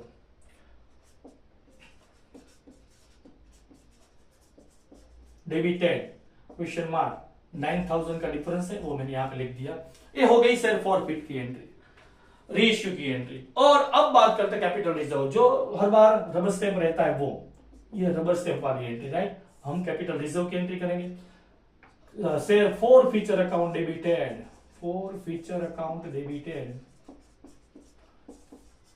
To capital reserve account credited. Okay, capital reserve account credited. Amount क्या रहेगी? अमाउंट आपको कहां से डिसाइड करनी है? इस यहां पे 18,000 है और फॉरफिट करते हैं उस रीइश्यू के टाइम पे फॉरफिट की अमाउंट थी 9,000, तो 18,000 में से 18,000 में से आपको 9,000 माइनस कर देने हैं और अमाउंट रहेगी 9,000, जो कि फॉरफीचर अकाउंट है, उसकी बैलेंस है, वो कैपिटल रिजर्व में ट्रांसफर की जाती है। राइट, ये था क्वेश्चन नंबर 12/3। अब स्टार्ट करते हैं क्वेश्चन नंबर 13/1। जो 13 नंबर का क्वेश्चन है उसका जो पहला क्वेश्चन शॉर्ट सम दिया गया है पेज नंबर 6060 पे, वो देखते हैं, रीड करते हैं किस तरीके से। यहां पे बताया गया है कि कंपनी फॉरफिटेड 1200 इक्विटी शेयर्स, मतलब 1200 है नंबर ऑफ शेयर्स है। क्वेश्चन नंबर 13/1 पेज नंबर है वो 60 है बेटा। यहां पे जो नंबर ऑफ शेयर्स है वो 1200 है, ओके। और ₹10 each held by Katara, Katara के पास 10 रुपीज का जो शेयर था, कोई भी नाम हो उससे कोई मतलब नहीं है, 1200 शेयर से 10 रुपीज वाले थे। देखते हैं, for non payment of allotment money, allotment के स्टेज पे देखिए, अलॉटमेंट के स्टेज पे उसने 14 रुपीज पेड नहीं किए। और ये 14 किस तरीके से बने, including premium 10, including premium 10 rupees, 10 rupees premium से नहीं पेमेंट किया गया, ओके। उसके बाद उसके बाद first and final call money दी गई है ₹3 पर शेयर, वहां पे भी उसने पेमेंट नहीं किया। फर्स्ट एंड फाइनल कॉल उसके 3 रुपीज थे, वो भी उसने पेमेंट नहीं किए, कोई बात नहीं, चलो। Company reissued all the forfeited share after giving maximum permissible discount, ये वर्ड ध्यान में रखना है, maximum permissible discount. Maximum permissible discount का मतलब क्या होता है वो सीखना है इस शॉर्ट सम में, right. This share were reissued purchase by Kanu, वो कनु हो या मनु हो, किसी ने भी परचेज किया, उससे कोई फर्क नहीं पड़ता, राइट। देखते हैं, चलो इसकी एंट्री क्या रहेगी। सबसे पहली बात ये, एक क्वेश्चन प्रीमियम वाला है, तो हाँ है प्रीमियम वाला है, जहां पे प्रीमियम है वहां पैसे नहीं रिसीव हुए, हाँ वो बात भी सही है। यहाँ पे 4 रुपीज प्लस 10 रुपीज ये प्रीमियम का स्टेज है। अलॉटमेंट के स्टेज पे प्रीमियम है 10 रुपीज और उसी जगह पे कॉलिंग एरिया से, मतलब जब आप शेयर फॉरफिट करेंगे तो फॉरफिट के टाइम पे securities premium reserve account debit लिखा जाएगा, राइट, आपको पता है। और फाइनल कॉल में तो सिर्फ 3 रुपीज ही है, वहां पे कोई प्रीमियम है नहीं, कोई बात नहीं। तो एक चीज ये थी कि यहाँ पे प्रीमियम है और प्रीमियम वाला क्वेश्चन हमें फॉरफिट करना है, देखते हैं। और सेकेंड थिंग इस शॉर्ट सम की ये खासियत है, यहाँ पे मैक्सिमम परमिसेबल डिस्काउंट के बारे में बताया गया है। मैक्सिमम परमिसेबल डिस्काउंट का मतलब क्या होता है, कोई परसेंटेज नहीं है, कोई फिगर नहीं है कि 10%, 12%, 6%, ऐसा कुछ नहीं है, वो जनरली अमाउंट होती है। और किस तरीके से देखते हैं, चलो यहां पे सबसे पहले हमें शेयर फॉरफिट करने हैं, तो फॉरफिट करते हैं तो आपको पता है इक्विटी शेयर कैपिटल से ही सेल्फ लगेगा, डेबिटेड नंबर ऑफ शेयर्स कितने फॉरफिट करेंगे आप, number of shares 1200, okay, into कहां तक क्वेश्चन कॉल्ड अप हुआ है, सर कॉल्ड अप तो लास्ट तक हो चुका है, कैसे पता चला, क्योंकि फर्स्ट एंड फाइनल कॉल के 3 रुपीज पेमेंट नहीं किया, इसका मतलब फाइनल कॉल तक कॉल्ड अप हो चुका है। तो यहाँ पे 10 रुपीज का जो शेयर था तो 10 रुपीज ही मल्टीप्लाई करेंगे, ये हो गया 12,000 डेबिट में। अच्छा, अब सिक्योरिटीज प्रीमियम रिजर्व को आपको डेबिट में लिखना होगा, क्यों लिखना होगा भाई, क्योंकि प्रीमियम की अमाउंट कंपनी को रिसीव नहीं हुई, थोड़ी बहुत अमाउंट प्रीमियम की थी, वो 10 रुपीज नहीं रिसीव हुई, इसका मतलब एरियस अमाउंट थी securities premium reserve account debited, आपको लिखना है नंबर ऑफ शेयर्स कितने 1200 पे आपको प्रीमियम की अमाउंट कितनी रिसीव नहीं हुई, प्रीमियम की अमाउंट देख लेता हूं, यहाँ पे 10 रुपीज जो थे वो प्रीमियम की अमाउंट रिसीव नहीं हुई, तो यहाँ पे 10 से ही मल्टीप्लाई करेंगे तो हो गया 12,000 डेबिट में। अच्छा, फिर से बता देता हूं कि सिक्योरिटीज प्रीमियम डेबिट में मैंने क्यों लिखा, क्योंकि कंपनी को प्रीमियम की अमाउंट रिसीव नहीं हुई, इस वजह से।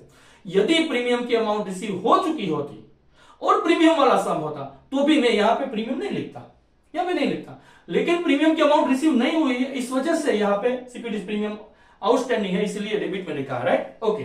अब क्रेडिट में जहां जहां आपको पैसे नहीं मिले वो लिख दीजिए, यहां पे अलॉटमेंट के टाइम पे नहीं मिले तो लिखेंगे यहां पे इक्विटी शेयर अलॉटमेंट,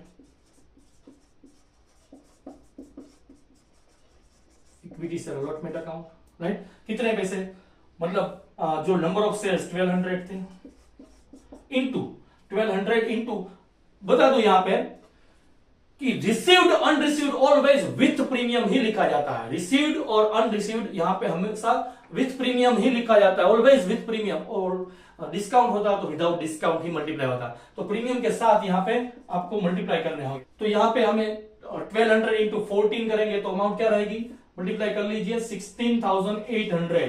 और ये 16,800 अलॉटमेंट है। अब कहां पे पेमेंट नहीं हुआ, फर्स्ट एंड फाइनल कॉल, तो फाइनल कॉल ही लिखते हैं। फर्स्ट एंड फाइनल का मतलब फाइनल कॉल ही होता है।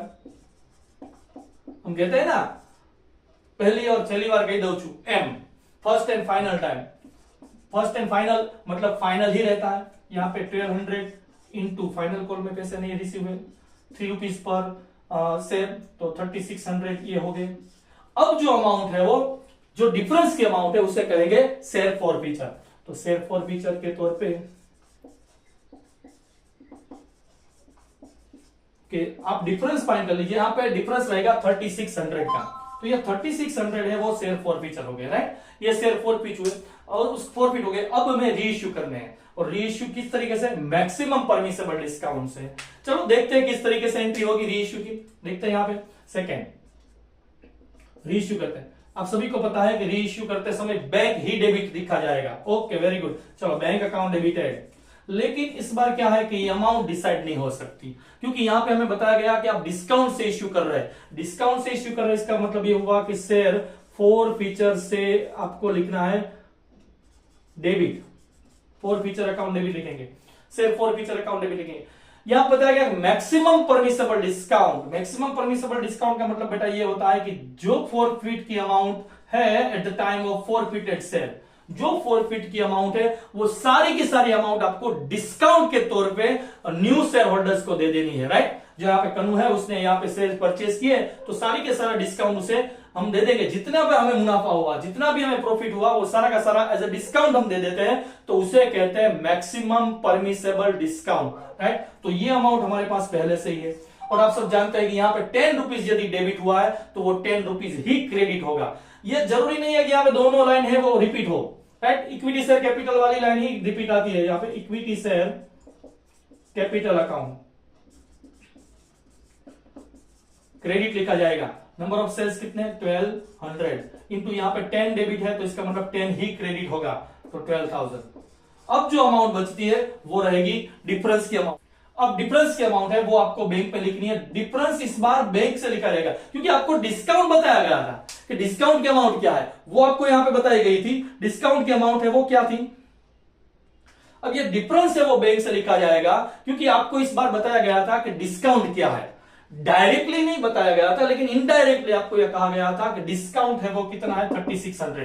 किस तरीके से बताया गया, मैक्सिमम परमिसेबल डिस्काउंट, ऐसा वर्ड लिख के दिया गया 3600। अब यहां पे डिफरेंस जो है वो 8400 का रहा है, और 8400 है वो बैंक में लिखे जाएंगे। अच्छा, यहां पे कैपिटल रिजर्व की कोई एंट्री नहीं होगी। फिर से बता दूं, यहां पे कैपिटल रिजर्व की कोई एंट्री नहीं होगी। क्यों नहीं होगी भाई यहाँ पे, क्योंकि देखिए यहां पे 3600 फॉर फीचर की अमाउंट है, और यहां पे भी फॉर फीचर की अमाउंट 3600 है, तो दोनों आप माइनस करेंगे तो बैलेंस रह जाएगी 0, और 0 की कोई एंट्री पास नहीं की जाती, राइट। इसीलिए सिर्फ 2 ही एंट्री यहां पे रहेगी। अब बात करते हैं क्वेश्चन नंबर 13/2 और 3, राइट। सबसे पहले 13/2 दे, राइट। रीड करता हूं question number 13/2। Ramesh holds 600 equity shares. देखिए यहां पे क्वेश्चन नंबर 13/2 में दिया गया है रमेश के पास कितने शेयर्स है, 600। ओके, किसी के पास भी क्यों ना हो, हमें उससे कोई फर्क नहीं पड़ता। 600 शेयर्स है, 10 रुपीज उसकी फेस वैल्यू है। फेस वैल्यू 10 रुपीज है। ओके चलो ये भी नोट कर लिया। He had paid application money 3 rupees. अच्छा, 3 रुपीज उसने पेड किए हैं, एप्लीकेशन के टाइम पे 3 रुपीज पेड किए है, कोई बात नहीं, नोट कर लिया यहाँ पे। उसके बाद बताया गया एंड अलॉटमेंट मनी 2.5 पर शेयर, और अलॉटमेंट के उसने पेमेंट किया, अलॉटमेंट है उसके 2.5 पैसे है वो उसने पेड किए हैं। ओके, ये दोनों जगह पे। बट कुड नॉट पे first call money 2 rupees per share. First call के पैसे उसने पेड नहीं किए। ओके, फर्स्ट कॉल के जो 2 रुपीज थी वो अमाउंट उसने पेड नहीं की, कोई बात नहीं। देखते हैं, company forfeited shares above shares before making, ये लाइन ध्यान में रखनी है, बिफोर मेकिंग फाइनल कॉल, मतलब यहां पे फाइनल कॉल जो है वो 3 रुपीज का होगा। देखिए यहां पे 2 और सॉरी फाइनल कॉल रुपीज है, यहां पे 2.5 का होगा। क्यों 2.5 का? फाइनल कॉल, ये लाइन आपको ध्यान में रखनी है कि company forfeited above shares before making, ये लाइन आपको ध्यान में रखनी है, before making final call after necessary formalities, मतलब कि फाइनल कॉल के जो पैसे हैं, फाइनल कॉल के रुपीज, ये कितने रहेंगे? देखिए यहां पे 5 और 2.5, मतलब रेस्ट अमाउंट है 2.5, तो 2.5 रुपीज है वो फाइनल कॉल के पैसे कॉल्ड अप करने से पहले ही, यहां पे मैंने एरो कर दिया, देखिए पहले ही शेयर फॉरफिट किए जा रहे हैं, मतलब यहां पे सम पूरा का पूरा कॉल्ड अप नहीं हो रहा है। 10 रुपीज का सम है लेकिन 10 रुपीज तक कोल्ड अप नहीं होगा, 7.5 तक ही कोल्ड अप हो चुका है। किस तरीके से पता चला? देखिए यहां पे 3 rupees plus 2.5 plus 2, first call तक ही कोल्ड अप हुआ है। Before making final call share all the share forfeited हो चुके हैं, राइट। तो यहां पे किस तरीके से कैलकुलेशन रहती है देखते हैं। Company reissue all these forfeited shares at discount of ₹4 पर शेयर। देखिए यहां पे डिस्काउंट बताया गया, डिस्काउंट है वो 4 रुपीज से है वो रीइश्यू किए जा रहे हैं। कोई बात नहीं, चलो देखते हैं कैलकुलेशन क्या होगी। सबसे पहली बात क्वेश्चन नंबर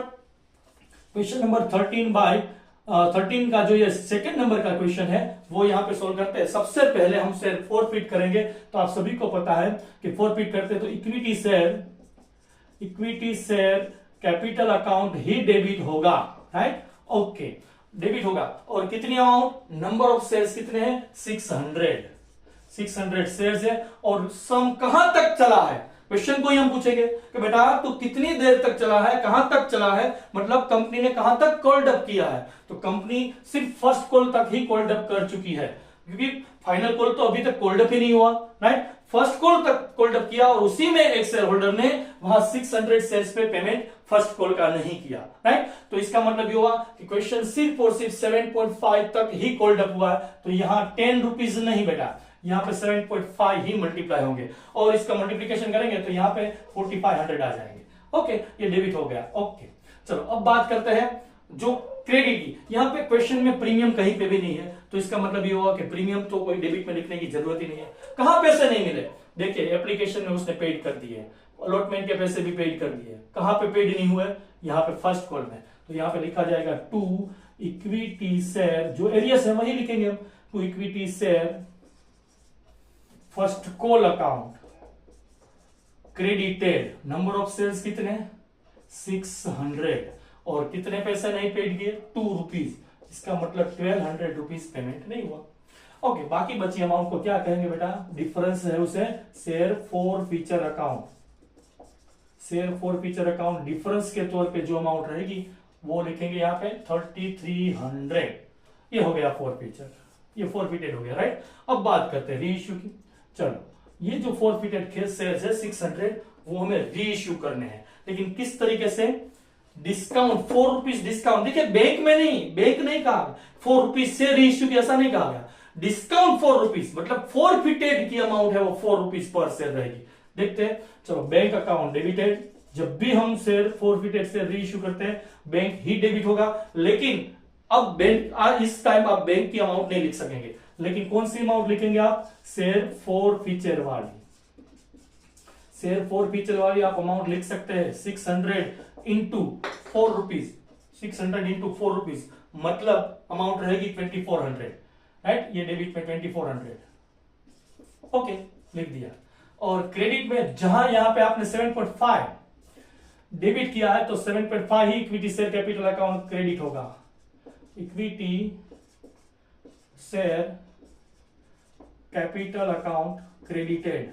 फिर से रिपीट कर दूं कि यहां पे आपने 7.5 डेबिट किया था तो 7.5 ही क्रेडिट होगा। यदि यहां पे 8 डेबिट है तो 8 ही क्रेडिट होगा। यहां पे 10 डेबिट है तो 10 ही क्रेडिट में आता है।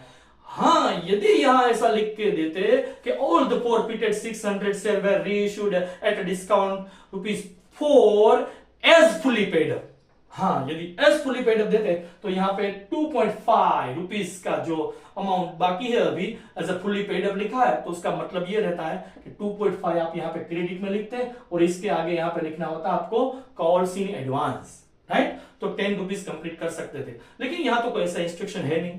जितने भी 600 शेयर्स थे 7.5 तक ही कोल्ड अप हुए थे, सारे के सारे बिफोर मेकिंग फाइनल कॉल वो सारे के सारे है वो शेयर्स है वो री इश्यू कर दिए, मतलब 7.5 रहेगा तो अमाउंट हो जाएगी फिर से 4500।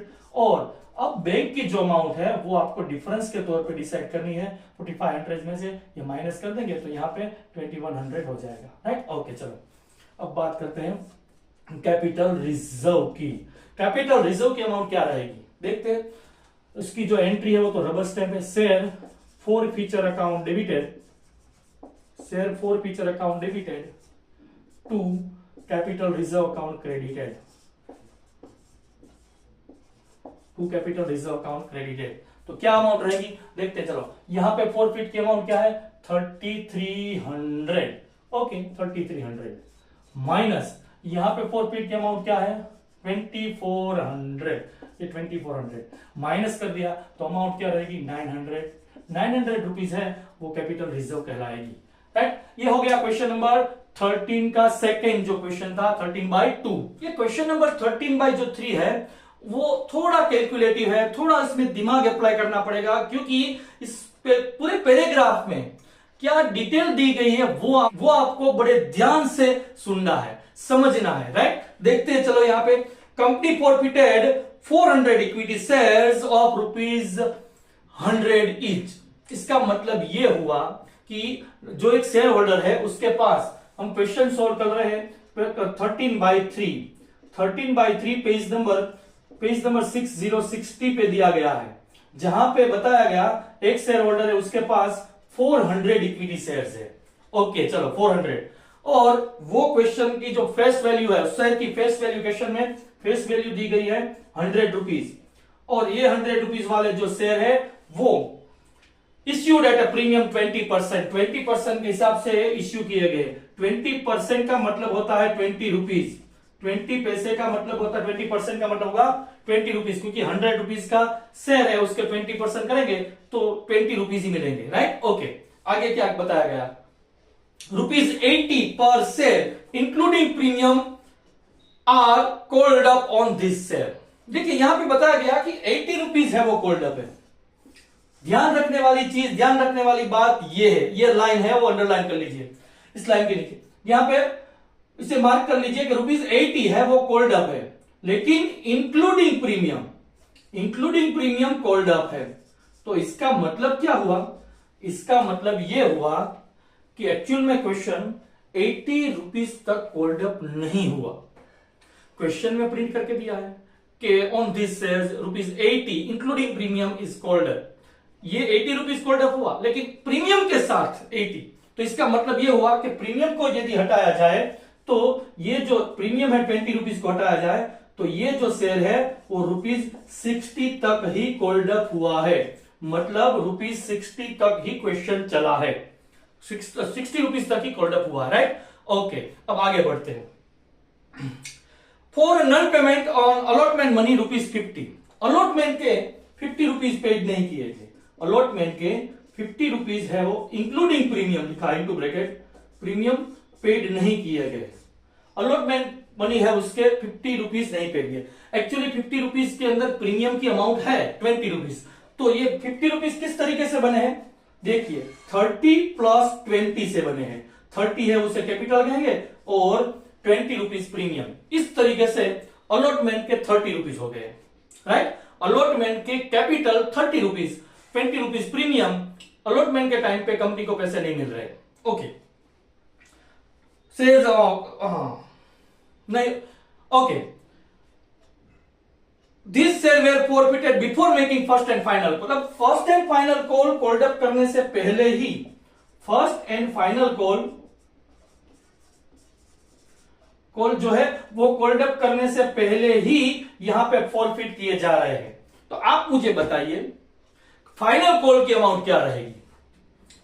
आपको इस पैराग्राफ में पूरी डिटेल जो दी गई है, पूरा पैराग्राफ यहां पे ऐसे टाइप का दिया गया है, लेकिन उसमें अरे कहना क्या चाहते हो?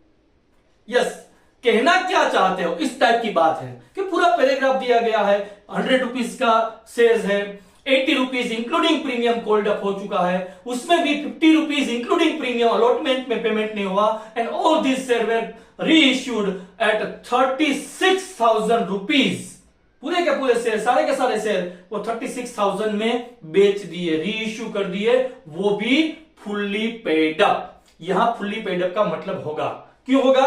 क्योंकि final, first and final call जो है, मतलब फाइनल कॉल अभी तक कॉल्ड अप नहीं हुआ और शेयर रीइश्यू की कर दिए और उसमें लिख के दिया है फुल्ली पेड अप। तो यहां फुल्ली पेड अप का बहुत बड़ा मतलब निकलता है, राइट? वो देखते हैं यहां एंट्री में इस तरीके से। चलो, पहली बात तो मैं आपको यहां ये कहना चाहूंगा कि आप डिसाइड कर लीजिए कि एप्लीकेशन में कितने हैं, अलॉटमेंट में कितने और फाइनल कॉल में। देखिए, लिखता हूं यहां पे एप्लीकेशन, अलॉटमेंट और फाइनल कॉल।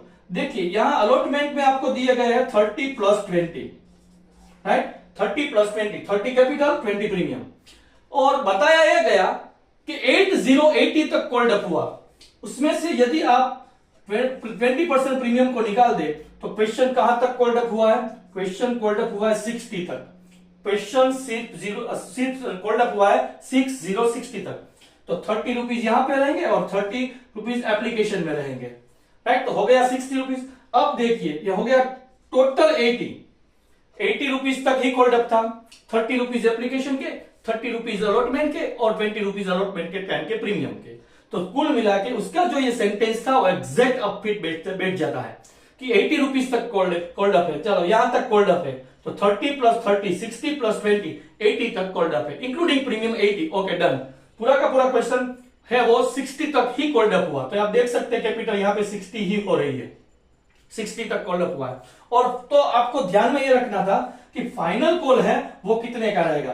30 प्लस 30, 60। इसका मतलब ये हुआ कि फाइनल कॉल है वो 40 रुपीज का है, जो अनकॉल्ड है। बिफोर मेकिंग फाइनल कॉल सारे के सारे शेयर्स फॉरफिट किए जा रहे हैं और वो 36,000 रुपीज में री इश्यू किए जाते हैं, वो भी as a fully paid up. चलो देखते हैं इसकी एंट्री क्या रहेगी, राइट? चलो, सबसे पहले यहां पे डिसाइड कर लेते हैं क्वेश्चन नंबर 13 जो है उसका जो है थर्ड सम जो है वो, राइट? तो सबसे पहले फॉरफिट की एंट्री लिखते हैं। फॉरफिट की एंट्री क्या होगी? आप सभी को पता है, सेल्फ कहां से लगेगा? इक्विटी शेयर कैपिटल से। Equity share capital account debited, right? Bracket में कितने नंबर ऑफ शेयर्स फॉरफिट करने वाले हैं आप देख लीजिए। थोड़ा सा डेटा यहां पे दिया गया है 400। अच्छा, 400 इंटू क्वेश्चन कहां तक चला है, मतलब कोल्ड अप हुआ है। तो फिर से देख लीजिए, यहां पे क्वेश्चन है वो कहां तक कोल्ड अप हुआ? 30 प्लस 30, मतलब 60 रुपीज तक ही कोल्ड अप हुआ। तो 60, तो यहां डेबिट में आ जाएंगे 24,000। डन। अब क्वेश्चन को आप पूछेंगे, बेटा क्वेश्चन तो क्या आप प्रीमियम वाले हो? तो क्या हाँ, मैं प्रीमियम वाला हूं।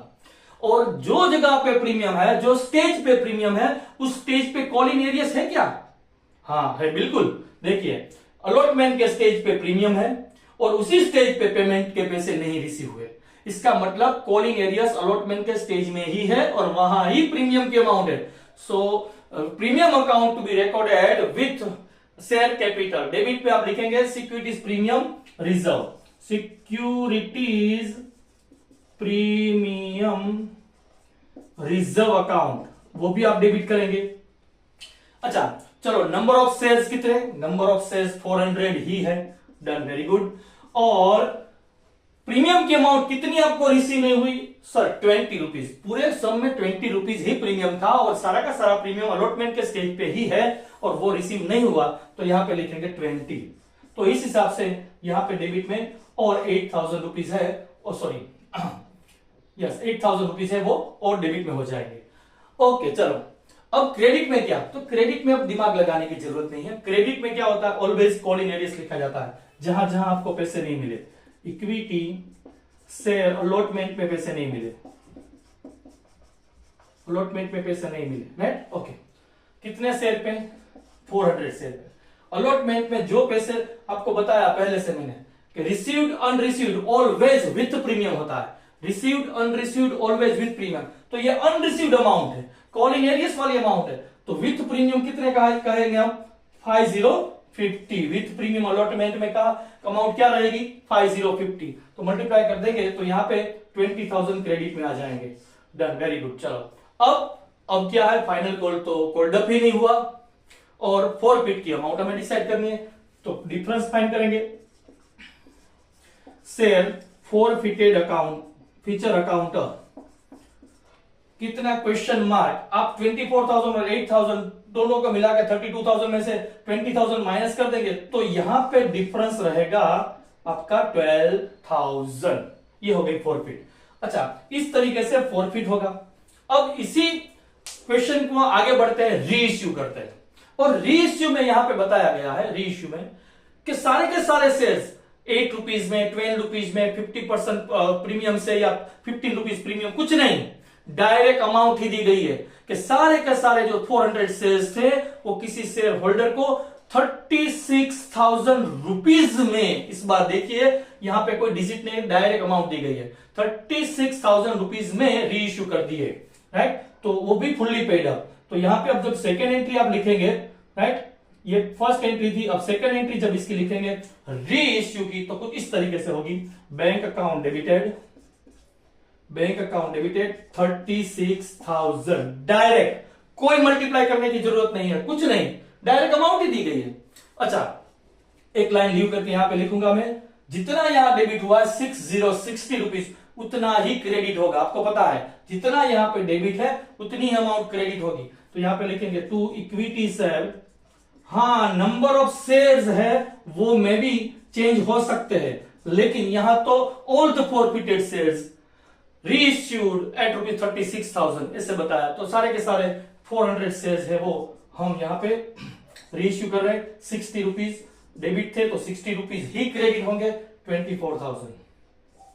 लेकिन यहां पे ध्यान में रखने वाली बात यह है कि यहां पे बताया गया था as a fully paid up, जब फुल्ली पेड अप होता है और कोई एक कॉल अनकॉल्ड रहता है तो क्या होता है, यहां पे आपको पता होना चाहिए, यहां पे लिखा जाएगा कॉल्स इन एडवांस। क्या लिखा जाएगा, कॉल्स इन एडवांस, ये अकाउंट लिखा जाएगा, क्योंकि आपका जो क्वेश्चन है, आपका जो सम है अभी 60 तक ही कॉल्ड अप हुआ है और आपने रीइश्यू कर दिया as a fully paid up. मतलब उस बंदे को आपने कहा कि यदि तुझे ऐसे परचेज करने हैं तो तुझे 100 रुपीज के हिसाब से हमें पैसे देने होंगे, as a fully paid up मैं आपको बेच रहा हूं, तो 60 रुपीज का सर तक क्वेश्चन कॉल्ड अप हुआ था और बाकी बचे जो 40 है वो आपने एडवांस में ले लिए, वो पैसे आपने एडवांस में, तो 4 4 क्या रहेंगे बेटा, 4 4 16,000 एक क्रेडिट में रहेंगे, राइट। ओके, चलो अब बात करते हैं डिफरेंस डेबिट में। डेबिट में जो डिफरेंस दिखाई दे रहा है वो क्या होगा, वो शेयर फॉरफीचर होगा। क्यों, क्योंकि यहां आप देख सकते हैं इसका टोटल है वो 40,000 हो रहा है, राइट, और यहां 36,000 है, इसका मतलब ये हुआ कि यहां 4,000 का डिफरेंस दिखाई दे रहा है डेबिट में, और उस डेबिट के जो डिफरेंस है उसको क्या कहेंगे आप, डिस्काउंट। और वो डिस्काउंट किस तरीके से रिकॉर्ड करेंगे, शेयर फॉरफीचर से, right, share forfeiture account question mark, इस तरीके से, राइट, क्वेश्चन मार्क से डिसाइड करेंगे। अच्छा, अब बात करते हैं एक लास्ट एंट्री जो इसकी होती है कैपिटल रिजर्व की, देखते हैं 3rd नंबर की entry, rubber stamp entry fix होती है, जैसे कि share forfeiture account debited to capital reserve account credited. Amount किस तरीके से डिसाइड होती है आप सभी को पता है कि यहां पे फॉरफीचर की अमाउंट क्या है, देखिए 12,000, राइट, और यहां पे फॉरफीचर की अमाउंट क्या है 6,000, तो 4,000 माइनस 4,000 आपने यहां पे माइनस कर दिए, तो जो कैपिटल रिजर्व है उसकी अमाउंट रहेगी 8,000, राइट। ओके, तो ये हो गया आपका क्वेश्चन नंबर 13/3। हालांकि ये क्वेश्चन थोड़ा कैलकुलेटिव था, राइट, थोड़ा समझने की जरूरत थी, क्योंकि इसकी जो लैंग्वेज है, जो इसने टिपिकल टाइप से टाइप करके दिया आपको, वो थोड़ा डिफिकल्ट था समझने के लिए। फिर भी यदि आप प्रॉपरली थोड़ा सा वर्क करेंगे और उसके बाद एंट्री पास करेंगे तो आपको ये बिल्कुल समझ में आ जाएगा, राइट। इसी तरीके से इस लेक्चर को हम यहाँ पे खत्म कर रहे हैं, समाप्त कर रहे हैं। आप सभी को ये रिक्वेस्ट है कि यदि आप इस चैनल पर नए हैं तो चैनल को सब्सक्राइब करना मत भूलिए, चैनल को लाइक कीजिए, इस वीडियो को शेयर कीजिए और जिससे कि आने वाले सभी वीडियो आसानी से आपको मिल जाए। Thank you for watching.